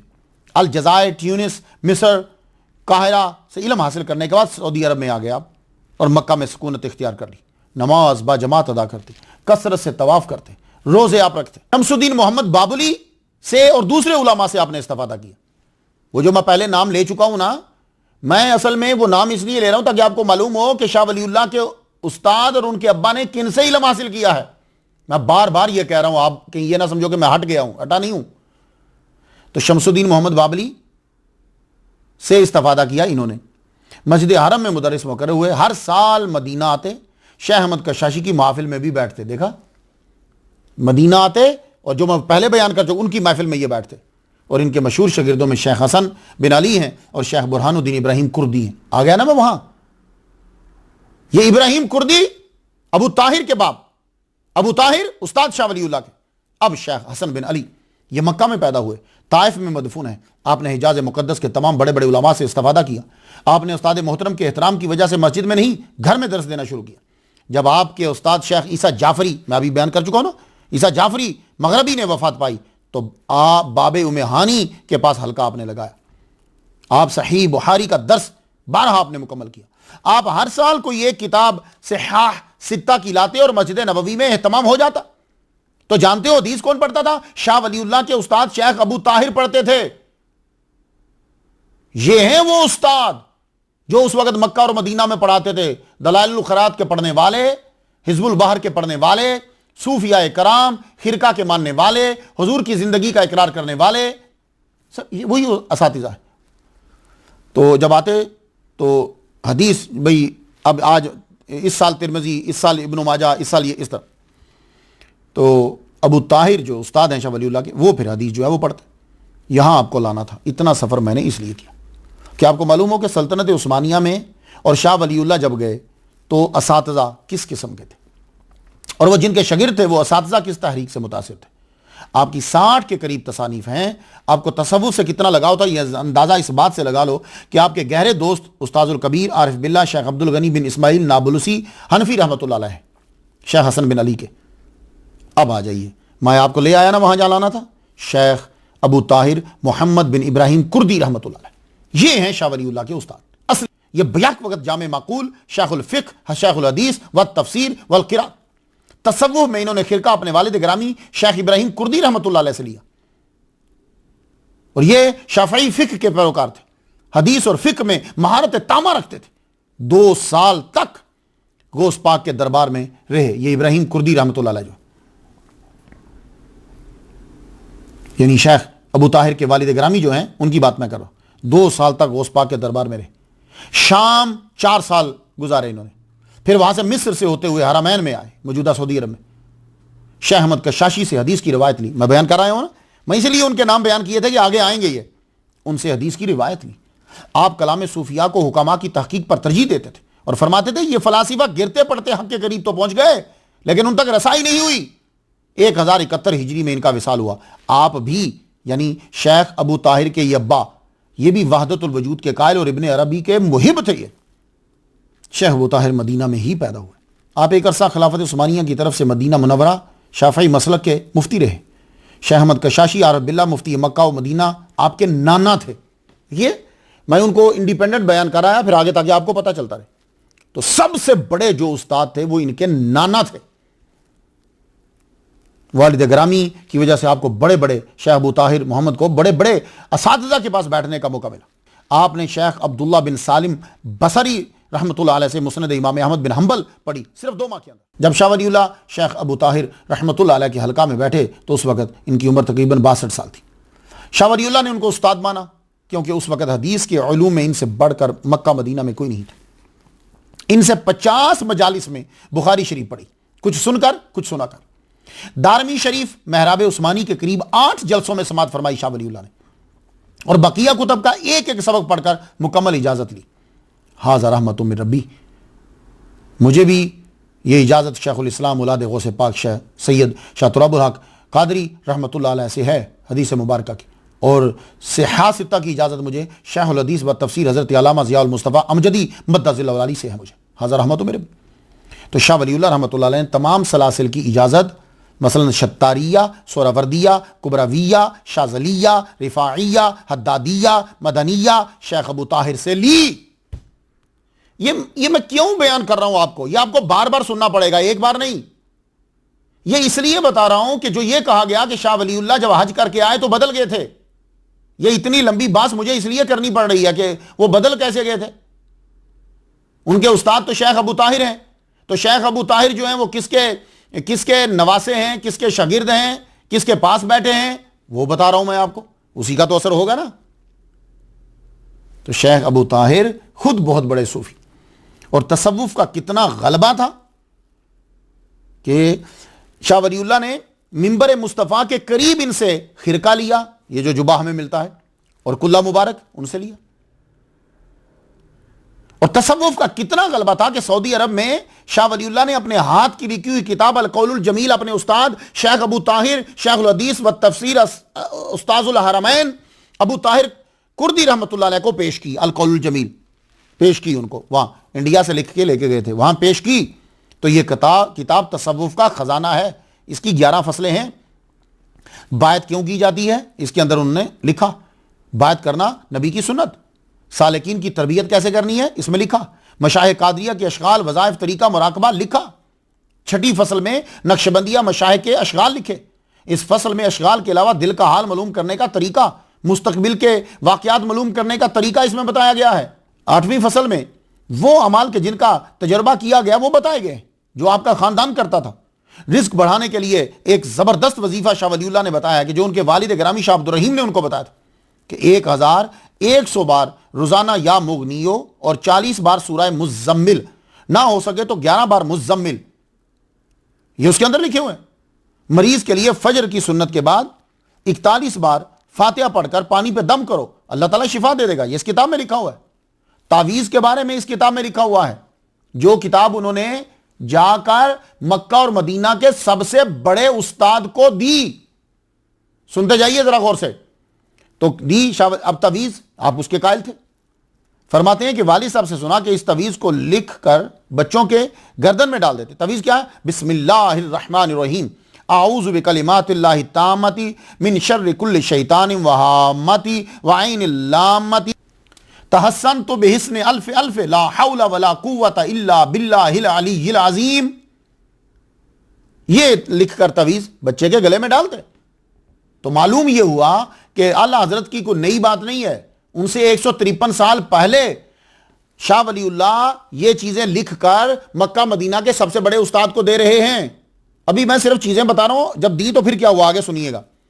इस्तिखारा का तरीका है कि हुजूर सल्लल्लाहु अलैहि वसल्लम ने इस्तिखारा का कहा, और आपने एक तरीका यह बताया कि वजू करके पकीजा कपड़े पहनकर दानी करवट लेट जाए, दानी करवट लेट जाए। अब अगर उसको जुबानी याद है तो सूरह शम्स 7 बार पढ़े, सूरह लैल 7 बार पढ़े और कुल हुवल्लाह 7 बार पढ़े। जुबानी नहीं आती तो फिर वजू कर बैठ जाए, किबले की तरफ मुंह करके पहले इनको पढ़ ले, उसके बाद जो है वो यूं लेट जाए, फिर यूं कहे या अल्लाह मुझे ख्वाब में दिखला, ये बेहतर है कि नहीं? जाहिर हो जाए तो बेहतर, वरना 3 रात मुसलसल ये करता जाए। तो ये चंद बातें आपको मैंने सुनाई, जो किताब आपने मक्का और मदीना के सबसे बड़े आलिम को दी, जिसने मक्का और मदीना के सबसे बड़े उलमा से इल्म हासिल किया है, जिनके नाना सबसे बड़े अल्लामा थे मक्का और मदीना के, उनको जब यह किताब दी अल कौलुल जमील शेखुल हदीस व तफसीर उस्तादुल हरमैन ने अपने हाथ से उस किताब की नकल की। तब छापे तो होते नहीं थे, हाथ से जो है वो नकल की, शाह वलीउल्लाह को सुनाई और उनसे इजाजत ली। देखा आपने कितनी मेहनत करनी पड़ी है सिर्फ आपको एक बात का जवाब देने के लिए कि शाह वलीउल्लाह हज के बाद बदले नहीं है, वो जो लेकर गए थे वही वहां से और ज्यादा लेकर आ गए। और अगर तसव्वुफ मक्का और मदीना में सऊदी अरब में नहीं था तो इस किताब की नकूल बसरा और मिस्र के उलमा ने क्यों ली, जो वहां रहते थे, पढ़ने आए हुए थे? उन्होंने इस किताब की नकल ली, इजाजत ली। शाह साहब जैसे हज से पहले तसव्वुफ को मानते थे, वैसे ही हज के बाद भी मानते थे। आप कुतुब को गौर से पढ़ लें, उन्होंने हज के बाद जो हज में वहां 1 साल रहकर उसके बाद जो किताबें लिखी, दलाइलुल खैरात, यह किताब मोहम्मद बिन अब्दुल वहाब नजदी की तहरीक में जला दी जाती थी यह किताब, मगर शाह वलीउल्लाह ने हरमैन के सबसे बड़े उस्ताद शेख अबू ताहिर रहमतुल्लाह अलैह से दलाइलुल खैरात की इजाजत ली, कसीदा बुर्दा शरीफ की इजाजत इनसे ली, हिज़्बुल बहर की सनद हासिल की शेख अबू ताहिर से, सिलसिला शत्तारिया का खिरका इनसे लिया, उन्होंने ही जवाहिर खमसा की इजाजत भी दी। और आप जानते हो कि जवाहिर खमसा में नादे अली है जिसमें या अली आता है। अल्लाहु अकबर जल्ला शान। तो तब्दीली किस चीज की? हवा में। यह किताब भी आपके आखिरी दौर की है, इसलिए आप खुद मुताला कीजिए ताकि पता चले कि शाह वली सिर्फ हुज्जतुल्लाहिल बालिगा ही नहीं, सिर्फ तफहीमात ही नहीं, इकदुल जीद ही नहीं, इंसाफ ही नहीं, इनसे कहीं तादाद में ज्यादा किताबें तसव्वुफ में हैं जो आपने हज के बाद आकर या तो मुकम्मल की या नए सिरे से लिखी। हवा में यह हिज़्बुल बहर की आपने शरह लिखी है। तो हिज़्बुल बहर की मैं अपनी 26 नंबर स्टोरी में तफसील बयान कर चुका हूं। आप फरमाते हैं कि हिज़्बुल बहर पढ़ते वक्त चंद कलेमात मुझे इल्हाम हुए।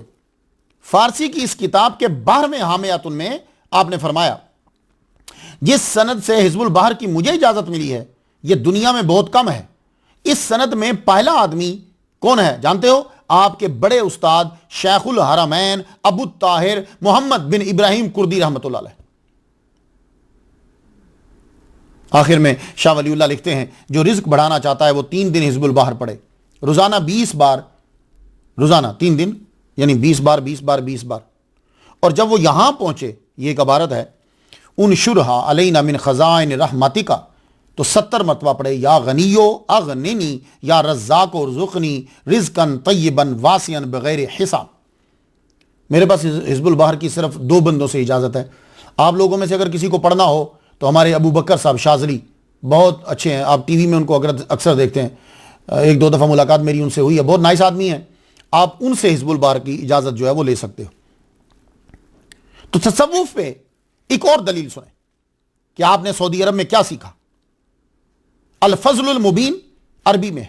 ये जो मैं गुफ्तगू कर रहा हूं ना, हो सकता है आपको भारी लगे, लेकिन इसके अंदर मैं 2 चीजें आपको बताता जा रहा हूं। एक तो उसका जवाब कि शाह वलीउल्लाह हज के बाद बदले नहीं है, दूसरा आपको मैं वज़ाइफ और बातें भी बताता जा रहा हूं, सिर्फ जरा थोड़ा सा हट के बता रहा हूं मैं। आपने सऊदी अरब में क्या सीखा? अल फज़लुल मुबीन, यह किताब का नाम है, अरबी में है।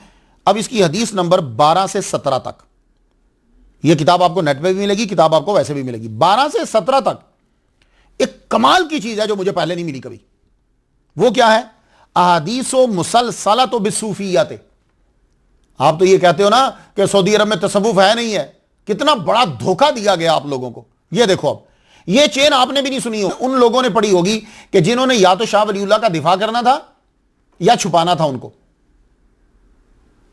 बाकी आम आदमी को नहीं पता होगा। और ये चेन, हालांकि मुझे जितनी इस वक्त दुनिया में हदीसें बयान करने की चेनें हैं, मुझे सब की इजाजत है मेरे पास, लेकिन मैं इतना बड़ा कोई अल्लामा नहीं हूं, सिर्फ आपको चीजें बता देता हूं ताकि आप में शौक पैदा हो। ये चेन जबरदस्त चेन है, यह मैंने पहली मरतबा पढ़ी है। इस चेन में क्या खासियत है कि हर सनद के साथ शाह वलीउल्लाह रहमतुल्लाह ने सूफी का लफ्ज लिखा है। तुम कहते हो जी कि मक्के मदीने में सूफी नहीं थे, अब जरा सुन लीजिए तो शाह वलीउल्लाह ने क्या सीखा वहां। अब मैं चेन पढ़ने लगा हूं सिर्फ आपके लिए। सनद अखबारानी शेख अबू ताहिर सूफी, देख रहे हैं, ये खुद शाह वलीउल्लाह लिख रहे हैं और आप लोगों ने चेक करना है कि मैं गलत तो नहीं कह रहा। अल फज़लुल मुबीन, अरबी में यह किताब है, 12 से 17 तक चेन में सूफिया है। अब मैं लफ्ज पढ़ता हूं जो उन्होंने लिखे। अखबारानी शेख अबू ताहिर सूफी समान अलैहि काला करात अला अबी शेख इब्राहिम कुर्दी अल आरिफ अल मुहक्किक सूफी काला करात अला शेख अल आरिफ बिल्लाह सूफी शेख अहमद कशाशी अन शेखही अल मुहक्किक अबिल मवाहिब अहमद बिन अली हाशमी अल अब्बासी अशन्नावी सुमल मदनी असूफी अन वालिदिही आरिफी बिल्लाह नूरुद्दीन अली इब्न अब्दुल कुद्दूस सूफी अनिल आरिफ बिल्लाह अब्दुल वहाब बिन अहमद शारावी असूफी अन वलीय्लाह ज़ैनुद्दीन ज़करिया बिन मोहम्मद अल फ़क़ी असूफ़ी अनिल आरिफ बिल्लाह शरफ़ुद्दीन अबिल फ़त्ह मोहम्मद इब्न ज़ैनुद्दीन अबी बकर बिन अल हुसैन अल क़रशी उमावी अस्मानी मरागी सुमल मदनी सूफ़ी अन कुतुब वक्त ही शरफ़ुद्दीन इस्माइल बिन इब्राहिम बिन अब्दिस समद अल हाशमी सूफ़ी बे इजाज़त अल आमत अन अबिल हसन अली इब्न उमर इब्न अबी बकर वाफ़ी सूफ़ी बे इजाज़त आमत अन सैयदी मोहम्मद बिन अली बिन अरबी हातमी असूफ़ी अन जमालुद्दीन अबी मोहम्मद यूनुस बिन याहया बिन अबिल हसन बिन अबिल बरक़ात हाशमी अब्बासी सूफ़ी अन अब्दुल अव्वल बिन ईसा बिन शुएब बिन इब्राहिम बिन इसहाक़ अल हरवी सूफ़ी अन शेख इस्लाम अब्दुल्ला बिन मोहम्मद बिन अली बिन मोहम्मद बिन अहमद बिन अली बिन जाफर बिन मंसूर बिन मत बिन अबी अयूब अंसारी हरवी फ़कीह हाफिज़ वाइज असूफ़ी अन हमज़ा बिन मोहम्मद बिन अब्दुल्ला अल हुसैनी अन अबुल कासिम अब्दुल वाहिद बिन अहमद हाशमी काला समेत जाफ़र असूफ़ी काला समेत जुनैद काला समेत सिर्री अन मारूफ़ अल करखी अन जाफ़िर सादिक बिन मोहम्मद अन अबी वल बाकिर अन जद्दी अन अली अन रसूल क़ाला लितलबिल हक़्क़ गुरबतुन। ये इतनी लंबी चेन है और चेन में वो सूफ़ी लिख रहे हैं शाह वलीउल्लाह। ये मैंने मुर्शिद अलामा ज़ुबैर नक्शबंदी अत्तासी मालकी अलवी उनसे जब मैंने बयान किया सुबहान अल्लाह, तो मैं ये सोच रहा था कि ये जो हदीस है ना तलबिल हक़्क़ गुरबतुन, मैंने कहा इसका तर्जुमा आम बंदे को नहीं आता होगा, लेकिन आपने इसकी बड़ी खूबसूरत तशरीह की। कहने लगे इसकी तशरीह ये है अन्न तालिबल हक़्क़ यदूरु गरीबन बैन अन्नास कअन्नहु रजुलुन मिन गैरि जिन्सिहिम। बड़ी ज़बरदस्त हस्ती है। असल में हमारी बदकिस्मती मसला की मालूम है क्या है, हम बड़े बड़े लोगों को दबा के मार के रख देते, ज़िंदगी में मार देते हैं, मारने के बाद कहते हैं कि ये ज़िंदा है। बस ये है हमारे मसलक का अलमिया कि जो हमारा बड़ा स्कॉलर था हमने उसको ज़िंदगी में मार दिया और जब वो मर गया तो कहा यह ज़िंदा है। कितने स्कॉलर हैं हमारे पास, डॉक्टर अलामा आसिफ अशरफ जलाली साहब हैं, हमारे पास खादिम हुसैन रिजवी साहब हैं, हमारे पास साकिब शामी साहब हैं। ये कितने कितने बड़े मुहक्किक हैं कि जिनकी तकरीरें सुनकर आप अल्लामा बन सकते हो। अभी मेरी हाल ही में बात हुई, कनाडा में तशरीफ लाए हुए थे साकिब शामी साहब, बड़ी तहकीक है उनकी, इंग्लिश अरबी यूं बोलते हैं कि जैसे मादरी जुबान है उनकी, और कंजुल हुदा चला रहे हैं, तो लड़के माशाल्लाह दीवाने हैं उनके, और होना भी चाहिए। तमाम मुजद्दिदाना सलाहियतें जो हैं उनके अंदर हैं, अरबी आती है उनको, तहकीक है उनकी, इंग्लिश उनको आती। हुजूर सल्लल्लाहु अलैहि वसल्लम के रोज़े के बाहर इंग्लिश में तकरीर कर रहे थे तो वो मेरा ख्याल है कोई करीब आया नहीं, तो इंग्लिश में हुजूर के रोज़ा के दरवाजे के पास तकरीर कर रहे हैं, अल्लाह अकबर जल्ला शानो। तो ये लोग ऐसे हैं कि हमें इनके नाज उठाने चाहिए। तो हम क्या करते हैं कि हम लोग जिंदगी में उनको मारने की कोशिश करते हैं और जब वो मर जाते हैं फिर हम कहते हैं कि ये लोग जिंदा हैं अपनी कब्र में। तो कदर करनी चाहिए। तो चेन मैंने आपको सुनाई, चेन में कौन आया? सूफी। सूफी तो अब आप कहोगे कि वो जब हज करके आए तो बदल गए, वो तो वहां से वो चीजें लेकर आए जो पहले थी नहीं, यहां ये चेन वहां से मिली उनको। तो सिर्फ 1 साल सऊदी अरब में जो आपने कयाम किया ये आपने वहां से ली कि चेन में लफ्ज़ सूफी आ रहा है। तो अगर आप हज के बाद बदल गए थे तो ये खजाना साथ लेकर क्यों आए? अहले बैत से आप मोहब्बत करते थे। अल फज़लुल मुबीन 24वां नंबर ये हदीस का है। हदीस बयान की है अन्ना नबी सल्लल्लाहु अलैहि वसल्लम अखज़ बियदिल हसन वल हुसैन फ़क़ाल मन अहब्ब हाज़ैनि व अबाहुमा व उम्महुमा कान मअय फ़ी दरजती यौमल क़ियामत। हाथ पकड़ के कहा हसन हुसैन का कि जिसने इन दोनों से प्यार किया, इन दोनों के अब्बा से प्यार किया, इन दोनों की वालिदा मोहतरमा से अकीदत का इजहार किया, वो मेरे साथ कयामत में होगा, मेरे साथ दर्जे में होगा, यानी हम उनके नौकरों में शामिल होंगे। यह है शाह वलीउल्लाह। तो क्या 10 मुहर्रम को अकीदत का इजहार हो रहा है? नहीं हो रहा ना। मौला अली को माना जा रहा है? नहीं। अब इज्तिमाई जिक्र आप लेकर आए, अल फज़लुल मुबीन आप जरा ज़हन में रखिएगा, इज्तिमाई जिक्र के आप कायल थे। शाह वलीउल्लाह हदीस नंबर 37 पे अपने उस्ताद अबू ताहिर कुर्दी से रिवायत करते हैं, हुजूर सल्लल्लाहु अलैहि वसल्लम ने फरमाया मजतमा कौमुन अला ज़िक्रिल्लाह इल्ला खफ़्फ़तहुमुल मलाइकतु व गाशियतहुमुर रहमा। जब कौम मिलकर जिक्र कर रही होती है तो फिर फरिश्ते जो हैं वो उनको छुपा लेते हैं, रहमत ढांप लेती है उनको। आप जानते हो कि उन्होंने सऊदी अरब में क़याम के दौरान क्या हासिल किया? एक और किताब आपने वापस आकर लिखी, उसका नाम है अद-दुरूस समीन। अब उससे कुछ सुन लीजिए, आपको अकीदा भी वाज़ेह हो जाए और मैं किताबें भी बताता जा रहा हूं आपको। इसमें काफी चीजों का आपने तज़किरा किया जो आप वहां से लेकर आए। यह किताब अरबी में है, इसका खुतबा आपने शुरू किया तो यूं है अल्हम्दुलिल्लाहिल्लज़ी रफ़ा क़द्र नबिय्यिहिल मुस्तफ़ा सल्लल्लाहु अलैहि वसल्लम फ़हर्रम अला शैतानी अन यतमस्सल बिही फ़मन राहु फ़क़द रअल हक़। जब आदमी खुतबा लिखता है तो फुल जोर लगाता है आदमी, किताब का खुतबा हो या तकरीर का खुतबा हो, मुकर्रिर और मुहर्रिर का फुल जोर लगता है। तो ये खुतबे में लिख रहे हैं कि अल्लाह ने हराम कर दिया शैतान पर कि वो मोहम्मद मुस्तफ़ा की मिसल बने, जिसने उनको देखा उन्हीं को देखा। क्यों? इसलिए कि इस किताब के अंदर आपने मुशाहदात ही तो लिखने हैं आगे। तो हकीकत में यह किताब भी तसव्वुफ पे ही है, क्योंकि आपने इसके खुतबे में लिखा हाज़िही अर्बऊन हदीसन मिन अहादीस नबी सल्लल्लाहु अलैहि वसल्लम। ये 40 हदीसें हैं जो मैंने नबी की हदीस से ली, और इसमें से जो रिवायत की गई है मिन जिहत रोया औ मिन जिहत मुशाहदा, मुशाहदात रूह हिल करीमा जमात वाफी हाज़िहिर रिसालत, मैंने इस रिसाले में जमा कर दी। अब जरा सुन लीजिए, यह जुमला जरा सुनिएगा। मिनहा, कुछ हदीसें हैं, माला वासिततुन बैनी व बैनहू, ये ऐसी ही बातें हैं कुछ कि मेरे और नबी के दरमियान वास्ता ही नहीं है, डायरेक्ट मैंने उनसे सुनी। व मिनहा मा यकूनु बैनी व बैनहू वासिततुन वाहिदतुन, कुछ ऐसी हैं कि मेरे और उनके दरमियान एक बंदा आता है। व मिनहा मा यकूनु बैनी व बैनहू वासिततान, कुछ ऐसी हैं कि मेरे और उनके दरमियान 2 वास्ते आते हैं या जायद आते हैं। तो यह भी आपने रिसाला उस क़याम के दौरान ही लिखा है, वहीं से लेकर आए ये सब कुछ। तो मालूम हुआ ये मुशाहदात ये बताते हैं कि आप हुजूर सल्लल्लाहु अलैहि वसल्लम की ज़िंदगी के कायल थे और इल्म के कायल थे, तभी तो हुजूर की कब्र पे मुतवज्जे हुए और रूह से जवाब आपको मिलते, और आपने वो तहरीर भी फिर कर दी है। तो इसका ताल्लुक ही तो तसव्वुफ से है। इस किताब में तसव्वुफ की वो बातें हैं जो बातें आपने अपने उस्ताद शेखुल हरमैन से सीखी। तो मालूम हुआ हज के बाद आपकी सोच हुआ सराना नहीं हुई, सूफियाना ही रही है। इस किताब से अल-हादी व सलासून हदीस जो है वो सुने जरा। तो फैसला जो है वो आप करना है आपने। या रसूलुल्लाह पुकारना शाह वलीउल्लाह के नज़दीक कैसा है, ये आप वहां से सबक लेकर आए। अबू ताहिर ने अल कशाशी से सुना, ये नाना लगते हैं उनके, राइट, सबसे बड़े उस्ताद मक्का मदीना के। उन्होंने अपनी मुश्किल में हुजूर सल्लल्लाहु अलैहि वसल्लम को खत लिखा, अपनी मुश्किल में खत लिखा। और खत क्या है? फी बाज़े हाजाते ही या रसूलल्लाह अंत अक़रबु इलैया मिन्नी अम हाज़ा। तो अपनी एक हाजत में यह खत लिखा, खत में या रसूलल्लाह कहकर खत सरकार के रोजे के पास रखा, या रसूलल्लाह आप मेरे ज्यादा करीब हो या ये मेरी मुश्किल। तो पता यह चला अबू ताहिर कुर्दी रहमतुल्लाह अलैह का अकीदा हुजूर जिंदा है, या रसूलल्लाह कहना जायज है। उनके अब्बा का अकीदा, क्योंकि अब्बा से ही तो रिवायत आ रही है, अब्बा का अकीदा, और आगे वो नाना लगे सबसे बड़े उस्ताद।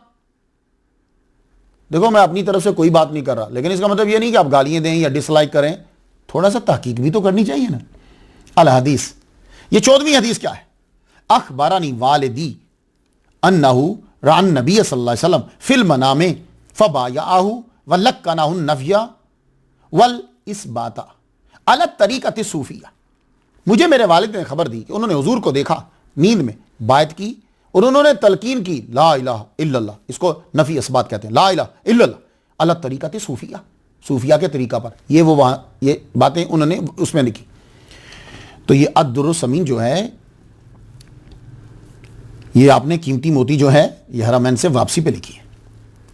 इस किताब के अंदर आपने 3 अहादीस और बयान की हैं जिनकी चेन में रतन आते हैं, रतन हिंदी। अब ये रतन हिंदी कौन है? इनका जिक्र अल्लामा हाफिज इब्न हजर अस्कलानी रहमतुल्लाह अलैह ने अला साबा जिल्द अव्वल बाब रा के बाद ता में किया है, तफसील के साथ किया है, आप वहां पढ़ लीजिएगा। अलाउद्दीन सिमनानी ने फसलुल खिताब में किया है, शाह वलीउल्लाह ने अद्दुर्र-समीन में किया है। 3 हदीस ली हैं। शाहुल हदीस व तफसीर इब्नुल कुतुब मुफ्ती मोहम्मद फैज़ अहमद ओवैसी इन्होंने जिक्र किया है हिंदो पाक निगाह नबूवत में। तो ये इनका जिक्र है, लेकिन अल्लामा ज़हाबी को इख्तलाफ है कुछ। मुझे शाह वलीउल्लाह ने क्यों नाम लिया है, मुझे उस हवाले से बात करना है कि आप जाने कि रतन हिंदी कौन है। रतन हिंदी का नाम कुछ यूं लिखा गया है, रतन बिन साहूग बिन किरबाल, नहीं किरपाल, क्योंकि पानी होती ना अरबी में, तो किरपाल। आप भटिंडा के रहने वाले थे। खानदान का पेशा जो है वो तिजारत था। ये लोग हिंदुस्तान से लौंग, अदरक, औदे हिंदी, सागवान, इलायची लेकर अरब इलाकों में जाते थे, क्योंकि यहां की ये चीजें वहां बड़ी मशहूर थी। हाफिज इब्न हजर अस्कलानी रहमतुल्लाह अलैह ने तफसील से गुफ्तगू की है। मैं आपको सिर्फ खुलासा सुनाऊंगा, मैं इख्तलाफात में डिटेल में ज्यादा नहीं जाऊंगा। काजी नूरुद्दीन के दादा हसन बिन मोहम्मद की उम्र जो है वो 17 साल थी। ये अपने चचा और बाप के साथ खुरासान से होते हुए हिंदुस्तान आए। वहां के ताजिर यहां कपड़ा लाते थे, यहां से ये चीजें मसाले लेकर वहां जाते थे, तो चलता रहता था सिलसिला।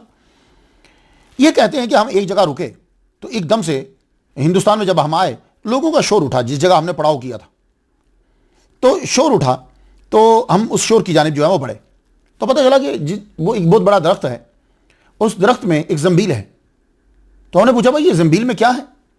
कहने लगे कि इसके अंदर एक बाबा जी हैं। जिनकी उम्र 600 साल से ज्यादा है। वो बाबा जी साहबी हैं। हमने गुजारिश की कि हम भी ज़ियारत करना चाहते हैं। उन्होंने जंबील को नीचे किया। उसको जब खोला तो अंदर देखा हमने कि वो बाबा जी को रूई के अंदर यूं रखा हुआ है जैसे परिंदे का बच्चा होता है ना, तो उसको घोंसले के अंदर आप रखते हैं, यूं रखा हुआ। तो हमने कहा कि हम बात करना चाहते हैं। वो उस वक्त इतना ऊंचा बोल नहीं सकते थे। जो है वो रिश्तेदार महमूद बेटा, हमने उन्हें अपना तारुफ करवाया तो उन्होंने कान करीब करके तो ये कहते हैं कि हम देख रहे हैं। उनसे पूछा, जी ये कुछ बंदे आए हैं, शुरफा हैं, सादात हैं, तो ये आपसे पूछना चाहते हैं कि आप सहाबी हैं, आप हुजूर से कैसे मिले? तो उन्होंने फिर अपनी स्टोरी सुनाई। स्टोरी समाप्त कर लीजिए। ट्रांसलेशन कर रहे हैं महमूद साहब, उनके बेटे जो हैं, वो लब हिला रहे हैं, आवाज इतनी ऊंची नहीं। कहते हैं कि मेरी उम्र जो है को 20 के करीब होगी, ठीक ठाक मुझे अल्लाह ने कद दिया। हम यहां से जाते थे, मैं अपने अब्बा के साथ गया। उस वक्त जिस जगह में मैं गया उसे मक्का कहते। मैं वहां जब गुजर रहा था, बारिश इतनी शदीद थी कि बारिश का पानी यूं बह रहा था बुलंदी से नीचे आकर कि जैसे वो नाला बन गया। ऊंट खड़े थे वहां और एक लड़का जो है, उम्र उसकी छोटी, उसको मुश्किल पेश आ रही थी पानी क्रॉस करने में भी और ऊंट के चढ़ने में भी, क्योंकि नीचे पानी ही पानी था, ऊंट नीचे बैठ नहीं रहा। तो कहते हैं कि मैंने उस लड़के को अपने कंधे पे सवार किया और कहा कि यहां पांव रखकर आप अपने ऊंट पे सवार हो जाइए और चले जाइए। वो जब सवार हो गए, उन्होंने मुझे दुआ दी। वो अल्फाज मैंने पहले कभी नहीं सुने। कहा अल्लाह बरकत दे, अल्लाह बरकत दे। वो चले गए। कहने लगे मैं तिजारत माल बेचकर कुछ माल लेकर मैं वापस आ गया। काफी अरसा जो है वो यहां गुजर गया। फिर एक मरतबा मैं अपने घर में बैठा हुआ था तो मैं क्या देखता हूं, रात का टाइम है और आपको मालूम है कि सऊदी अरब और इंडिया 2 घंटे 30 मिनट का फर्क है, ये बिहाइंड है। तो मैं देखता हूं कि चांद टूटा है, उसका एक टुकड़ा मशरिक की तरफ हो गया, एक टुकड़ा मगरिब की तरफ हो गया। थोड़ी देर के बाद फिर दोनों आपस में मिल गए और जुड़ गए। मैं इस वाकया को देखकर बड़ा हैरान हुआ। जुस्तजू हुई कि किससे पूछूंगा यह वाकया क्यों हुआ। यहां का तो कोई जवाब न दे पाया। फिर एक काफिला आया ताजिरों का वहां से, जो अरबी थे। मैंने उनसे पूछा तो उन्होंने बताया कि हां, मक्का में एक साहब ने नबूवत का दावा किया है। वो कहते हैं कि मैं नबी हूं और यह मौजज़ा उन्हीं से सरजद हुआ है। तो बहुत सारे लोग जो हैं इस मौजज़े को देखकर मुसलमान हुए। तो कहते हैं रतन हिंदी ने कहा कि मुझ में शौक पैदा हुआ तो मैं फिर यहां से चल पड़ा। सामान्य तिजारत कुछ लिया, बेचता हुआ मैं वहां मक्के पहुंच गया। मक्के जब पहुंचा तो मैंने पूछा, भाई नबूवत का दावा किसने किया है? मुझे उनकी जगह बताई गई। मैं वहां पहुंचा। जब मैं पहुंचा मैं पास बैठ गया। उस वक्त आपके चंद दोस्त भी बैठे हुए थे।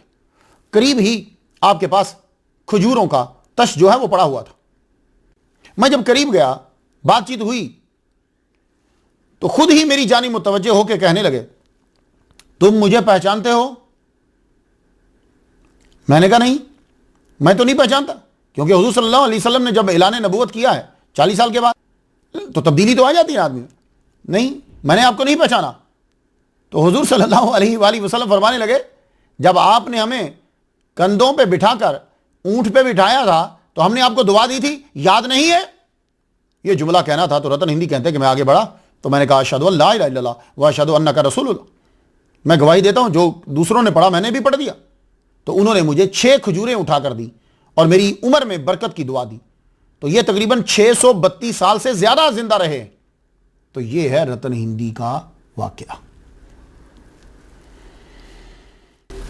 ये वाकया मुझे इसलिए सुनाना पड़ा कि वो रतन बाबा कौन हैं जो शाह वलीउल्लाह की चेन में आते हैं।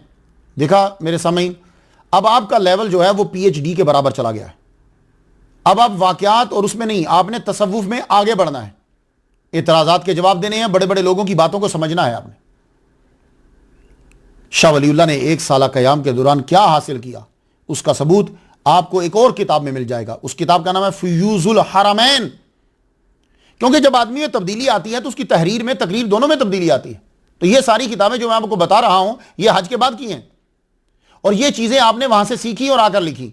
लो, फ़ुयूज़ुल हरमैन, मक्के और मदीना के बरक़ात। ये किताब भी तसव्वुफ़ से भरी पड़ी है। मालूम हुआ कि आपके अंदर हज के बाद तसव्वुफ़ की मुखालफत पैदा नहीं हुई और ना ही किसी हुवैसराना तहरीक का असर हुआ आप पर। अब मैं फ़ुयूज़ुल हरमैन से बताना चाहता हूं, इससे आपको अकीदा पता चलता जाएगा, उस सवाल का जवाब भी पता चलता जाएगा और बातें भी पता चलती जाएंगी और सीरत भी साथ साथ चल रही है। तो फ्यूजुल हरमैन में क्या लिखा आपने? कहा कि जो शायर अल्लाह हैं मैंने उनका मुशाहिदा किया। क्या शायर अल्लाह जो मुकर्रर हैं, जैसे सफ़ा, मरवा, हजर अस्वद है, मकाम इब्राहिम है, ये क्या है? कहते हैं कि मैंने देखा कि इनसे नूर की लपटें निकल रही हैं। और ये तो अदना आदमी भी जानता है ना कि शायर अल्लाह कौन है। इन्ना सफ़ा वल मरवा मिन शायर अल्लाह, ये पहाड़ी है, अल्लाह की निशानी है। तो जहां अल्लाह के नेक बंदों ने पांव रखे या अल्लाह की तरफ वो चीज मंसूब है, तो उनका दर्जा क्यों बढ़ा कि शाह वलीउल्लाह फरमाते मैंने देखा कि नूर की लपटें उनसे निकल रही। पांचवा मुशाहिदा इसमें लिखते हैं कि जो माला साफिल के फरिश्तों का सा कमाल हासिल करना चाहता है तो सख्ती से तहारत की पाबंदी करे और उन कदीम मसाजिद में जाए जहां औलिया की जमातों ने नमाज पढ़ी है, कसरत से नमाज पढ़े और कुरान की तिलावत करे। पता चला कि आप निस्बत के कायल हैं, कि यानी ढूंढे कि वो मसाजिद कहां हैं जहां जाकर औलिया ने नमाजें पढ़ी हैं। तो अब मैं जब बाबा फरीदुद्दीन गंजे शक्कर रहमतुल्लाह अलैह की कब्र पर गया तो साथ मस्जिद औलिया है, मैंने वहां नवाफिल पढ़े। क्यों? शाह वलीउल्लाह ने कहा हुआ है कि अगर ये तुम चाहते हो कि तुम्हारे अंदर फरिश्तों के से कमाल पैदा हो जाएं, वो फरिश्ते के जो यहां रहते हैं जमीन पे, तो फिर तुम तहारत पाबंदी करो और वहां जाकर नमाज पढ़ने की कोशिश करो जहां औलिया कराम की जमातों ने नमाजें पढ़ी हैं। तो आला हजरत ने कौन सी नई बात की है? 153 साल पहले तो ये लिख रहे हैं। फ्यूजुल हरमैन, ये किताब भी आपके घर में होनी चाहिए। आठवें मुशाहिदे में क्या लिखा? आप हज करने और हज में भी कब्रें ढूंढ रहे हैं। कब्रें कहां हैं? मैं एक दफा उमरा करने गया था तो वहां एक कैसेट लगी हुई, ये लोग यहां भी आते हैं तो कब्रें ढूंढ रहे होते हैं। अब शाह वलीउल्लाह जब गए तो कब्रें ढूंढ रहे, वहां 1144 में कब्रें ढूंढ रहे। तो आप लिखते हैं कि मैं शुहदाए बदर की कब्रों पे पहले गया। अब शुहदाए बदर की कब्र कहां है? वहां के रहने वाले लोग जानते हैं। कहते हैं वहां मैं गया, देखा तो यक बारगी एक नूर रोशन हुआ और मेरी तरफ बढ़ा। फिर उसके बाद हजरत अबू ज़र गिफारी रदी अल्लाह तआला अन्हु की कब्र पर मैं गया। ये भी ढूंढने से मिलती है, नॉर्मल मिलती नहीं है। मुझे एक साहब ने, अगर वो सुन रहे हैं, अल्लाह ताला उनके दर्जे बुलंद फरमाए, उन्होंने कहा मुख्तार शाह जी हम आपकी तकरीर सुनने के बाद फिर गए हजरत अबू ज़र गिफारी की कब्र पर। बड़ी मुश्किल से हमें वो मिली, ढूंढा, लेकिन सुकून हमें मिला। तो शाह वलीउल्लाह भी उस कब्र पे गए, देखो वो कहां है। तो हज पे गए हैं और कब्रें ढूंढ रहे हैं। तो शाह वलीउल्लाह फरमाते मैं बैठा तो आपकी रूह को मैंने यूं देखा जैसे तीसरी रात का चांद होता है, यूं मेरे ऊपर जाहिर हुई। तो आपने हज के बाद एक और बात इस किताब में लिखी, कहते हैं मैंने मिलाद में शिरकत की। तो शाह वलीउल्लाह मिलाद के कायल थे, आपके अब्बा मिलाद मनाते थे, मक्का मदीना में तब मिलाद होता था। तब्दीली किस चीज़ की? तो कहते हैं कि इससे पहले मैं मक्का मुअज़्ज़मा में जाए विलादत मुस्तफ़ा सल्लल्लाहु अलैहि वसल्लम पे हाजिर हुआ था। यह मिलाद का दिन था और लोग वहाँ जमा थे, आप पर दरूद व सलाम भेज रहे थे और हुज़ूर सल्लल्लाहु अलैहि वसल्लम की आमद से पहले और बाद में जो मोजज़ात ख़वारिक वारिद हुए उनको बयान कर रहे थे। मैंने देखा मिलाद की महफिल पर यकबारगी अनवार पड़े। मैं कह नहीं सकता जिस्म की आंख से देखे या रूह की आंख से, बहरहाल दोनों के बैन बैन, यानी मैं उनको मुशाहदा कर रहा हूं, रूह और जिस्म दोनों आंखों से देख रहा हूं मैं। फिर मैंने इन अनवार में मजीद तवज्जो दी तो मुझे उन फरिश्तों का फैज़ नजर आया जो ऐसे मुतबरक मकामात और जिक्र मुस्तफ़ा और इस नौ की मजालिस में मुतय्यन होते हैं। तो इस वाक़े को जो फ्यूजुल हरमैन में है, पढ़ने के बाद पता चला कि 295 साल पहले मक्का मदीना में मिलाद होता था और अनवारे मलाइका और अनवारे रहमत बरसते थे। तो मालूम हुआ कि शाह वलीउल्लाह हज पे जाने से पहले अब्बा को मिलाद करते देखते थे और हज पे गए तो मक्का के लोगों को मिलाद करते हुए देखा। वापिस आकर तहरीर किया तो हवैसराना तहरीक में तो मिलाद बिदअत और हराम है। तो तब्दीली क्या हुई? शाह वलीउल्लाह अपने वालिद का वाक़या लिखते हैं कि वो हर साल मिलाद बड़ी धूमधाम से करते थे। एक मरतबा क्या हुआ कि पैसे पास नहीं है तो आपने खाने जो दाने हैं, भुने हुए दाने, उन्हीं के ऊपर ही फातिहा को पढ़ दिया। तो ख्वाह में क्या देखते हैं, ये बात अनफासुल आरिफीन में है। ख्वाह में ज़ियारत हुई और आपके सामने अनवा व अक़साम के खाने पेश हो रहे हैं, तो मैंने भी भुने हुए दाने जो हैं वो पेश कर दिए। आपने खुशी से कबूल फरमाए और थोड़े से खाए, बाकी सहाबा को दे दिए। ये शाह वलीउल्लाह ने खुद लिखा अनफासुल आरिफीन में और अपना लिखा फ्यूजुल हरमैन में। नामा मुशाहिदा, इस मुशाहिदा में लिखते हैं जब मैं मदीना में पहुंचा, हुजूर सल्लल्लाहु अलैहि वसल्लम की ज़ियारत, रोज़े की ज़ियारत की और आपकी रूहुल कुद्स को ज़ाहिर व अयां देखा आलम अरवा में नहीं था, आलम मखसूसात से करीब था। उस वक्त मुझे समझ आया कि जो लोग ये कहते हैं कि हुजूर सल्लल्लाहु अलैहि वसल्लम आए और हमारी नमाज के इमाम बने, तब मुझे समझ में आया कि वो यूं होता है। तो आपने क्या सीखा? तो शाह वलीउल्लाह के नजदीक हुजूर अपनी कब्र में जिंदा हैं और नमाजों के इमाम बनते हैं। तीसरे दिन बाद आए, सलाम के बाद अर्ज की, या रसूलल्लाह, आप पे जो फैज़ान अल्लाह ताला ने फरमाए हैं उसमें से कुछ हमें भी हिस्सा अता फरमा दीजिए। मैं खैर बरकत की उम्मीद लेकर आपके पास आया हूँ। लो, हुजूर के सामने अर्ज़ कर रहे हैं और उनसे मांग रहे हैं। यह अर्ज़ करना था, आप हालत इंबिसात में मेरी तरफ इस तरह मुल्तफित हुए, आपने अपनी चादर में लिया, मेरे सामने रूनुमा हुए, मुझे असरार और रमूज से आगाह किया। चुनाचे आपने मुझे बताया कि किस तरह अपनी ज़रूरतों में आपकी ज़ात से इस्तिमदाद करूँ, और यह सारा अकीदा तक़वियतुल ईमान के खिलाफ है। ऐसा जो अकीदा रखता है वो मुशरिक होता है। तो आपने हज के बाद क्या सीखा कि नबी की ज़ात से किस तरह फ़ायदा लेना है, मदद कैसे मांगनी है, यह आपने सीखा हज में, और यह आकर आपने किताब में बयान कर दिया। 15वां मुशाहिदा क्या है? मैंने हुजूर सल्लल्लाहु अलैहि वसल्लम की ज़ात अक़दस से कसब फैज़ किया तो इससे मेरे नफ्स में बड़ी वुसअत पैदा होगी। 20वें मुशाहिदा में लिखा, रोज़ा रसूल और मिंबर रसूल के दरमियान की जगह जन्नत का बगीचा है, और वहां सबसे बढ़कर अनवार जो हैं वो पढ़ते हैं। जो वहां नमाज पढ़ता है वो नूर के समंदर में गर्क हो जाता है। 22वां मुशाहिदा देख लीजिए। हजरत अली इस उम्मत के पहले सूफी हैं। इसमें लिखा आपने, पहले मजजूब और पहले आरिफ है। ये कमालात आपके अलावा किसी और में नहीं है। जो उलमा मारफ नबूवत पे नजर रखते हैं वो शुरू से हजरत अबू बकर, हजरत उमर की फजीलत के कायल हैं, और जो उलमा मारफ विलायत पे नजर रखते हैं वो हजरत अली को अफजल मानते हैं। ये किताब जिसके कुछ हवालाजात मैंने आपको दिए हैं, ये आपने वहीं शुरू की थी, रमजान 1144 में मक्का में लिखनी शुरू की, और यहां आकर आपने मुकम्मल की। तो हज के बाद तब्दीली क्या हुई? तो ये जो शोशा छोड़ा गया था कि हज के बाद वो तब्दील हो गए थे, ये सिर्फ इसलिए छोड़ना पड़ा कि वो दादा हैं शाह इस्माइल के, जिन्होंने तक़वियतुल ईमान लिखकर पूरे हिंदुस्तान को मुशरिक करार दिया था, और जिनकी तलीमात टोटली उलट थी शाह वलीउल्लाह, शाह अब्दुर रहीम और उनके पूरे ख़ानदान की, और हिजाज मक्का मदीना के उलमा के। एक किताब आपकी और है जो तसव्वुफ के रंग में रंगी हुई, इल्ताफुल कुद्स, फारसी जुबान में, ये भी तसव्वुफ में। इसमें उन इल्हामात का तज़किरा फरमाया जो आपको वक्तन फ़वक्तन हुए। हमात फारसी में है, 1148 हिजरी में ये आपने सऊदी अरब में 1 साल क़याम के 4 साल बाद वापस हिंदुस्तान में लिखी। ये भी तसव्वुफ पे है। इसमें सालिक की रहनुमाई से आगाज़ किया और इल्हामात का जिक्र किया है। इंतिबाह फी सलासिल औलिया 1160 हिजरी, हज के आने के बाद आपने मुकम्मल की है। ये भी असल में सूफिया औलिया के सलासिल और बायत व खिरका के बारे में है। तो अल फुरकान, अब हवाला सुन लो जी। अल फुरकान बरेली, शाह वलीउल्लाह नंबर, मंजूर नुमानी, सफ़ा 409। मंजूर नुमानी साहब लिखते हैं, अल कौलुल जमील, इंतिबाह फी सलासिल औलिया, इल्ताफुल कुद्स, सतात, हमात, लम्हात, ये सब रसाइल तसव्वुफ से मुतल्लिक हैं। ये सबसे पहले शाह रफ़ीउद्दीन के पोते ने इनको छपवाया था। तब मैं हवाला देने को ये ना कह रही उनकी किताबें ही नहीं हैं। तो ये बीच में गुफ्तगू इसलिए करनी पड़ी कि आपको मालूम हो जाए कि शाह वलीउल्लाह का अकीदा क्या था, आपने हज पर क्या सीखा, तब हिजाज में क्या अकीदा था। क्योंकि आपके आबा अजदाद के तरीके के खिलाफ हरमैन में था ही नहीं कुछ, इसलिए तब्दील क्या होता। आपके असातिज़ा सब सूफ़ी, आपने तसव्वुफ में ही साल गुजार दिया, हर उस्ताद सूफ़ी और हुज़ूर सल्लल्लाहु अलैहि वसल्लम की हयात का कायल। आपने अपने एक और उस्ताद शेख ताजुद्दीन कलाई हनफी रहमतुल्लाह अलैह का जिक्र किया। आप इनके हल्का में भी बैठे। ये मक्का मुकरमा के मुफ्ती थे।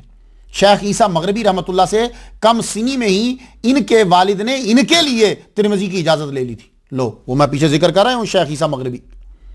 शाह वलीउल्लाह कि ये उस्ताद शेख ताजुद्दीन की अजमत का अंदाज़ा इससे लगा लें कि आपके हदीस के उस्ताद शेख अब्दुल्ला बिन सालिम बसरी हैं। आपके हदीस के उस्ताद शेख अब्दुल्ला बिन सालिम बसरी हैं। शाह वलीउल्लाह के ये उस्ताद शेख अहमद कत्तान के वसाल के बाद तमाम उलमा के इसरार पर हर में काबा में मालिकी मसलक की मसनद पर बैठे और दरस हदीस देते थे। आपने बुखारी का दरस वहीं से देना शुरू किया जहां से आपके उस्ताद छोड़ गए थे। तो शाह वलीउल्लाह ने सऊदी अरब के 1 साल क़याम के दौरान इनसे भी इस्तिफ़ादा किया। इनसे एक वाक़या सुनाते हैं कि उस्ताद शेख ताजुद्दीन सख्त बीमार हो गए। बीमारी इतनी तवील हो गई कि हाथ हिलाने की सकत ना रही। ख़्वाब में देखा कि कोई कह रहा है कि एक मुर्गा पकाओ और उसके ऊपर पूरा कुरान मजीद पढ़ो, वो यखनी इनको पिलाओ, ये ठीक हो जाएंगे। शेख ताजुद्दीन ने जब ख्वाब देखा तो सुबह उठे तो इतनी कमज़ोरी है, कैसे उठते कैसे बनाते। तो कहते हैं कि फिर रात हो गई, मैं सो गया तो इमाम बुखारी रहमतुल्लाह अलैह का दीदार हुआ। इमाम बुखारी तशरीफ़ लाए, कहने लगे तुम दरसे हदीस देते हो, मैं तुम्हारे लिए पकाता हूँ। मुर्गा पकाया और फजर का जब वक्त हुआ तो कहने लगे ये लो, मैंने पूरा कुरान भी इसके ऊपर पढ़ दिया है, अब तुम इसे जो है वो खा लो। तो कहते हैं कि मैंने जब खाया तो जब मैं फजर की नमाज के लिए उठता हूँ तो मैं देखता हूँ कि मुझ में ताकत आ चुकी है, अब मैं नमाज भी पढ़ सकता हूँ। ये इनके उस्ताद हैं शाह वलीउल्लाह के। एक और दूसरे उस्ताद जिनसे आपने हदीस जिनके हल्के में बैठे, इनसे शाह वलीउल्लाह ने सिहा सित्ता, मुअत्ता इमाम मालिक के कुछ हिस्से और मुस्नद दारमी और इमाम मोहम्मद की किताब अल आसार की समात की है इनसे। अब आप मुझे बताओ यार, हज के बाद क्या तब्दीली आई? मैं दो चीजें साथ साथ आपको देता जा रहा हूं। तो मैंने आपको उनके दौर के असातिज़ा का अकीदा मुख्तसर बयान कर दिया। शाह वलीउल्लाह ने क्या सीखा यह भी आपको दिखा दिया। शाह वलीउल्लाह पे तसव्वुफ का गलबा इसलिए था कि मक्का मुकरमा और मदीना मुनव्वरा का हर उस्ताद, शेख, मुफ्ती जो भी है वो सूफी होता था। आपका क़याम मक्का मदीना में अप्रैल 1731 ईस्वी से जून 1732 ईस्वी तक का है, जिस रोज़ आप वहाँ से अलविदाई सलाम के लिए अपने सबसे बड़े उस्ताद शेख अबू ताहिर मुफ्ती अल हरमैन शेखुल हदीस व तफसीर सूफ़ी बासिवा हज़रत अबू ताहिर बिन इब्राहीम कुर्दी की खिदमत में हाज़िर हुए तो आपने ये शेर पढ़ा, नसी तो कुल्ला तरीक इन कुन तो आरिफ हो। उस्ताद जी मैं सारे रास्ते भूल गया जो मैं जानता था, बस एक रास्ता याद रहा मुझे, वो रास्ता जो ले रब रब एन के साथ आता है, जो आपके घर की तरफ आता है। वो दोनों रो रहे थे, शेख अबू ताहिर भी रो रहे और शाह वलीउल्लाह भी रो रहे थे। 1732 में शाह वलीउल्लाह वापस आए, मदरसा रहीमिया में दरस व तदरीस शुरू कर दी। ज़्यादातर आप दरस हदीस देते और मुराकबा में रहते और जो ज़ाहिर होता उसको आप लिखते रहते। इसलिए आपके बेटे कहते हैं शाह अब्दुल अजीज़, मेरे अब्बा हुजूर पहले मुराकबा करते थे, जो ज़ाहिर होता फिर उसे लिखते थे। तो हज के बाद भी आपकी किताबें तसव्वुफ से भरी पड़ी। शाह वलीउल्लाह पदाइश से विसाल तक सूफ़ी ही थे। शाह वलीउल्लाह वहदतुल वजूद, फ़ना, बका, कश्फ, करामात, इल्हाम व शहादात, औलिया से मदद लेना, मिलाद, फातिहा, उर्स व नियाज, ख़त्म ख्वाजागान, ज़ियारत कबूर, सबके कायल थे वो। शाह वलीउल्लाह ने तसव्वुफ पे ज़्यादा लिखा है, हज पे जाने से पहले भी और जाने के बाद भी। आपने तसव्वुफ के अलावा दूसरे मौज़ूआत पर भी कलम उठाया। हदीस में आपका मौक़िफ़ था कि मुअत्ता इमाम मालिक तमाम अहादीस की कुतुब की असल है, और यही इमाम शाफ़ई का भी अकीदा है। तो आप इमाम शाफ़ई की तरफ ज़्यादा झुकाव इसलिए कि आपके बड़े उस्ताद जो हैं वो भी शाफ़ई हैं। वो कहते थे कि ये सारी किताबों की असल है, इसके रावियों की तादाद कम है और उनके नज़दीक इसके रावी मोतबर हैं। क्यों? वो दलील ये देते थे कि इनके रावी ज़्यादातर वो हैं जो मदीना के आलिम हैं और हज़रत उमर रज़ी अल्लाह तआला अन्हु के फतावा और फैसलों के जानने वाले हैं। ये दलील थी उनकी। तो चूंकि शाह वलीउल्लाह खुद हज़रत उमर की औलाद में से हैं, इसलिए फ़िक़्ह उमर किताब लिख दी उन्होंने। फ़िक़्ह उमर उन्होंने चुनी, ज़ाहिर अपने अब्बा से प्यार होता है सबको, चुनी। और वो ज़्यादातर रवायात इमाम शाफ़ई से रवायत हज़रत उमर ने यह कहा, आप इस किताब को पढ़िएगा। मैंने भी इस किताब को पढ़ा है, क्योंकि बिना देखे बयान करना मुश्किल हो जाता है।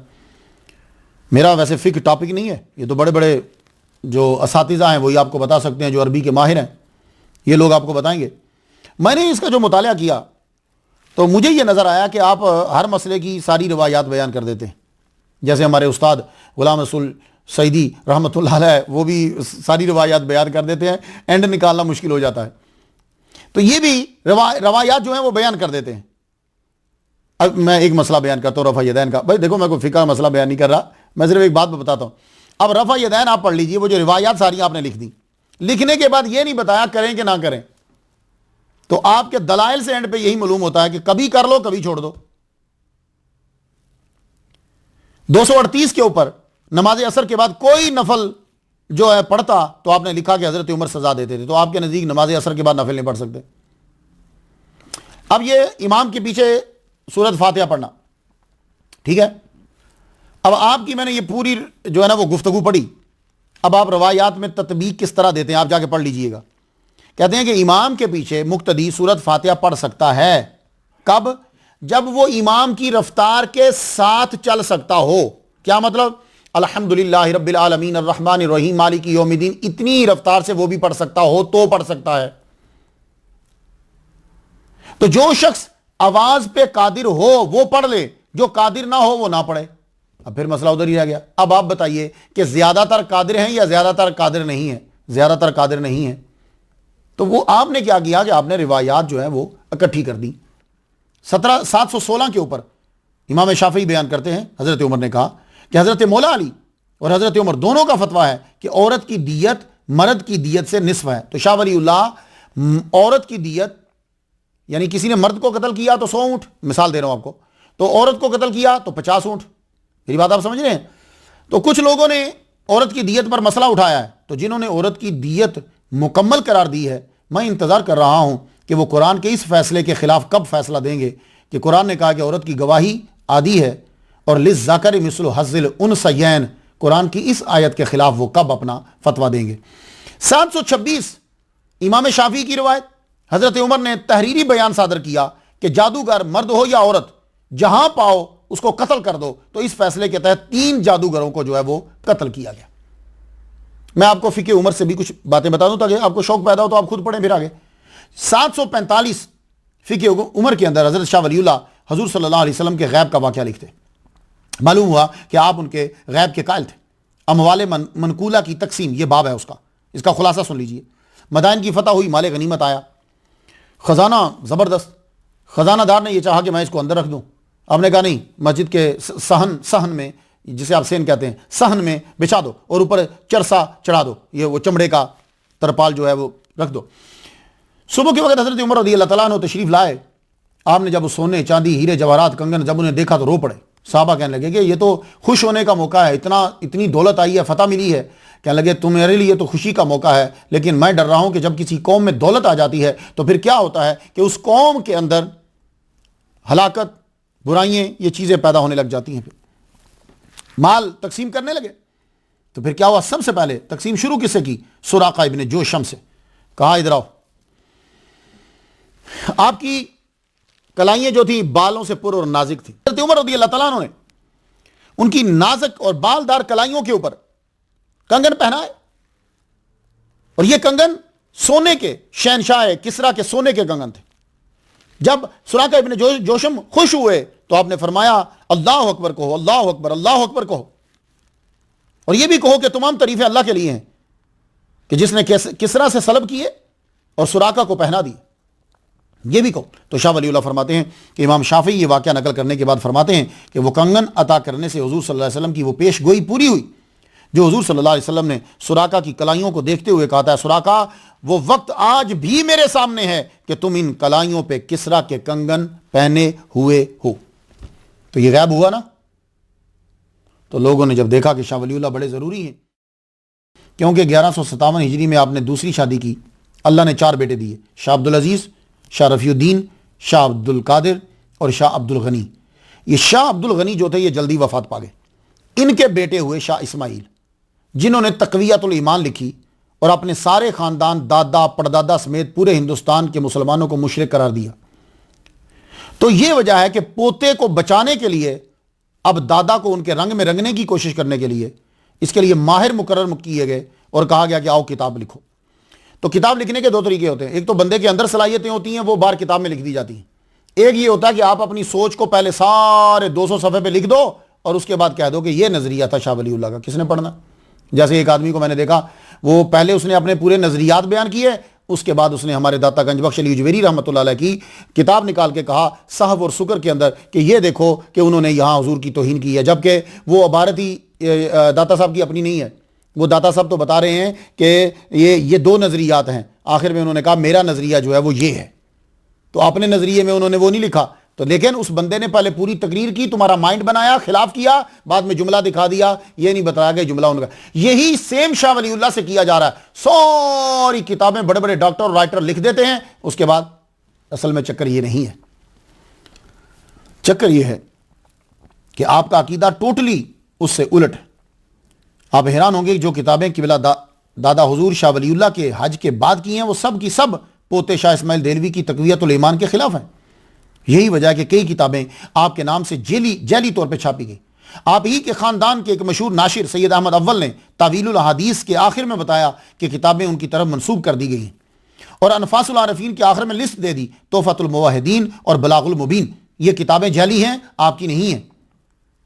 तो इंतिबाह जो किताब है ये आपने 1747 ईस्वी में लिखी, कब्र पर हाजिरी का तरीका। ये इंतबा भी बड़ी ज़बरदस्त किताब है, ये भी आपको घर में रखना है। आप फरमाते हैं अल इंतबा फी सलासिल औलिया इल्ला में, मक्का और मदीना में जो आपने क़याम के दौरान रूहानियत हासिल की उसका भी इसमें तज़किरा किया है। इसमें मैं चंद बातें तुम्हें बता देता हूँ। इस किताब के पढ़ने के बाद आपको मालूम होगा कि शाह साहब सिर्फ हदीस ही नहीं, मक्का मदीना के असातिज़ा से तसव्वुफ़ भी सीखते रहे। और उसको पढ़ने के बाद आपको मालूम होगा कि किस अकीदे के लोगों से आपने पढ़ा हो। कब्र पर हाज़िरी देने का तरीका, शाह वलीउल्लाह लिखते हैं 2 रकत नफल बराए सवाब साहिब कब्र पढ़ो। पहली रकत में सूरह फतह, दूसरी रकत में इखलास, और अगर ये नहीं आती सूरत तो दोनों रकतों में फातिहा के बाद 5-5 बार इखलास, इन्ना फतहना लका फतहम मुबीना जो है सूरह।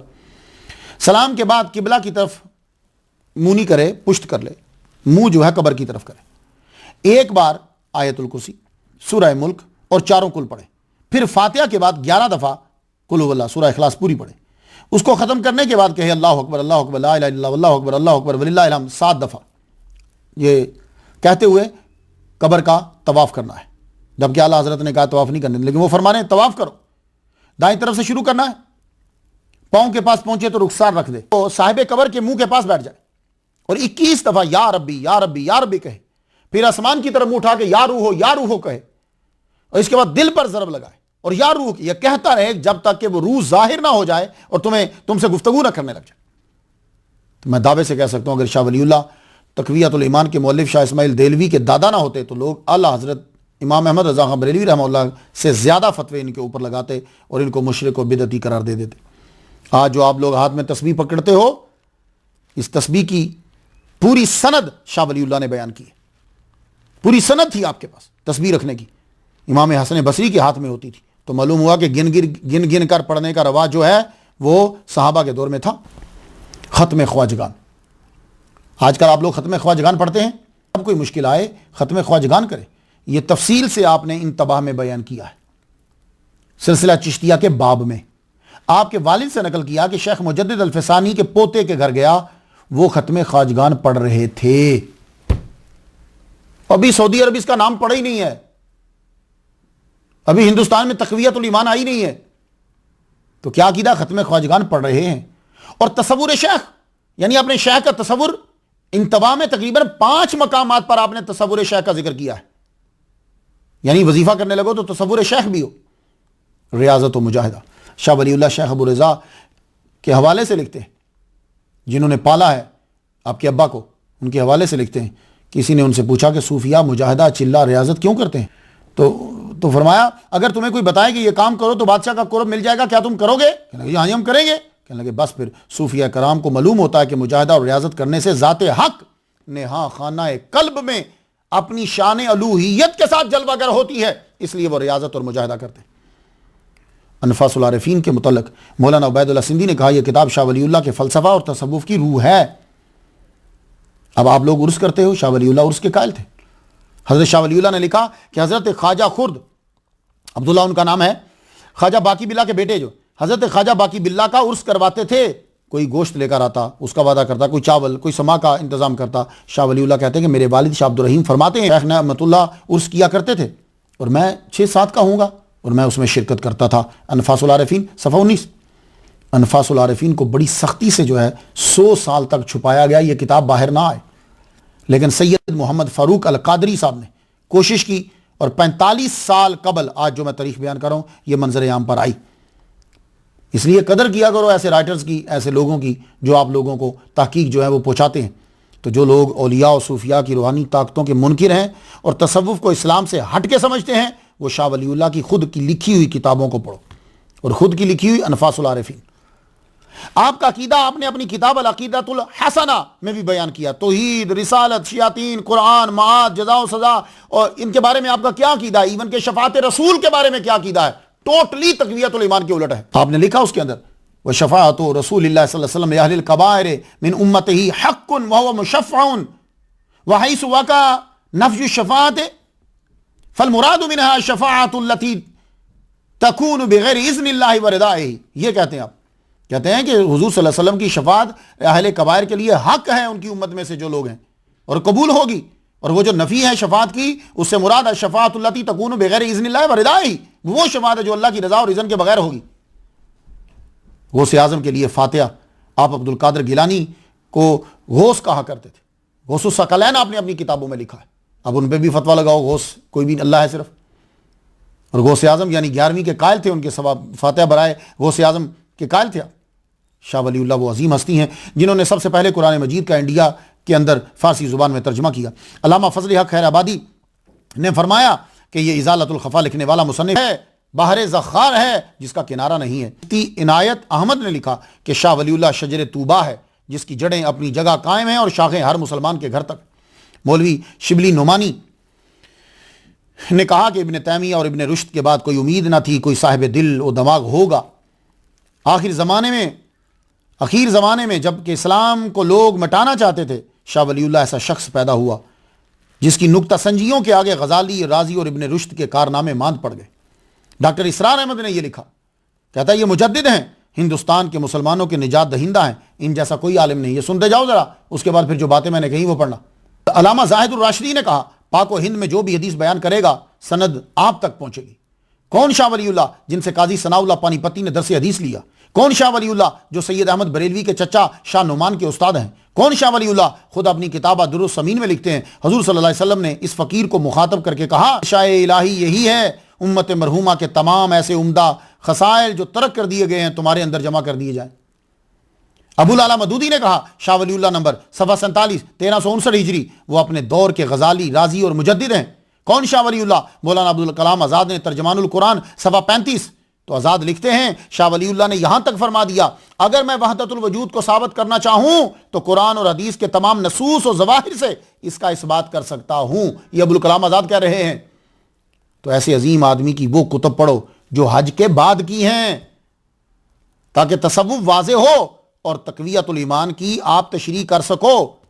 तो आपकी किताबें मैंने कुछ के नाम ले दिए, आपने दीन की बड़ी खिदमत की है, लेकिन आखिर बंदे ने जाना ही होता है। आपकी उम्र कमरी सालों के हिसाब से 61 साल 3 माह बनती है और शमसी सालों के हिसाब से तकरीबन 59 साल।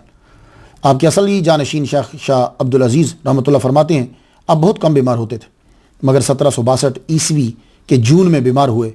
इस्लामी महीना ज़िलहज बनता है। आप बीमार हुए बुढ़ाना ज़िला मुजफ्फरनगर में, नकाहत बढ़ती गई, जुलाई का महीना आ गया, आपको दिल्ली लाया गया। यहाँ आपने अपने शागिर्द रशीद बाबा फजलुल्लाह कश्मीरी के मकान पर क़याम किया, मगर मर्ज़ बढ़ता गया। आखिर जान अल्लाह ताला की राह में दे दी। 29 मुहर्रम 20 अगस्त 1762 ईस्वी ज़ोहर के वक़्त, उसी दिन ही आपको आपके वालिद ग्रामी शाह अब्दुल रहीम रहमतुल्लाह के पहलू में दफना दिया गया। आज अगर आप जाएँ तो मेहंदियान के कब्रस्तान में आप जाइएगा, जो ही आप कब्रस्तान में दाखिल होंगे यूँ आपको बड़ा दरवाज़ा नज़र आएगा, ईंटों का बना हुआ, उसके बीच में बाबुल वली लिखा होगा। आप एंटर होकर आप लेफ़्ट बनाएं। जगह साफ़ नहीं है, लोगों ने ज़्यादा ध्यान नहीं दिया, तो लेफ़्ट होंगे, सामने आपको जो है वो मदरसा और मस्जिद की बिल्डिंग शुरू हो जाएगी। लेकिन उस बिल्डिंग के, ये छोटी है, इसके पीछे बहुत बड़ी बिल्डिंग है, LNJP, ये बहुत बड़ा हॉस्पिटल है तो ये पुराना, लेकिन अब जो है उसके बाद आप सीधा चलें फिर लेफ़्ट साइड के ऊपर आपको दरवाज़ा नज़र आएगा। अब दरवाजे के अंदर एंटर हो जाएं, जब आप एंटर होंगे सामने आपको पूरा अहाता नज़र आएगा, उसके अंदर शाह वलीउल्लाह के ख़ानदान की कब्रें हैं, तो ऊपर लिखा हुआ आपको नाम नज़र आएगा और उनके ख़ानदान की पक्की और बुलंद जो है वो कब्रें, वहाँ आप जाके ज़ियारत करें। अल फातिहा।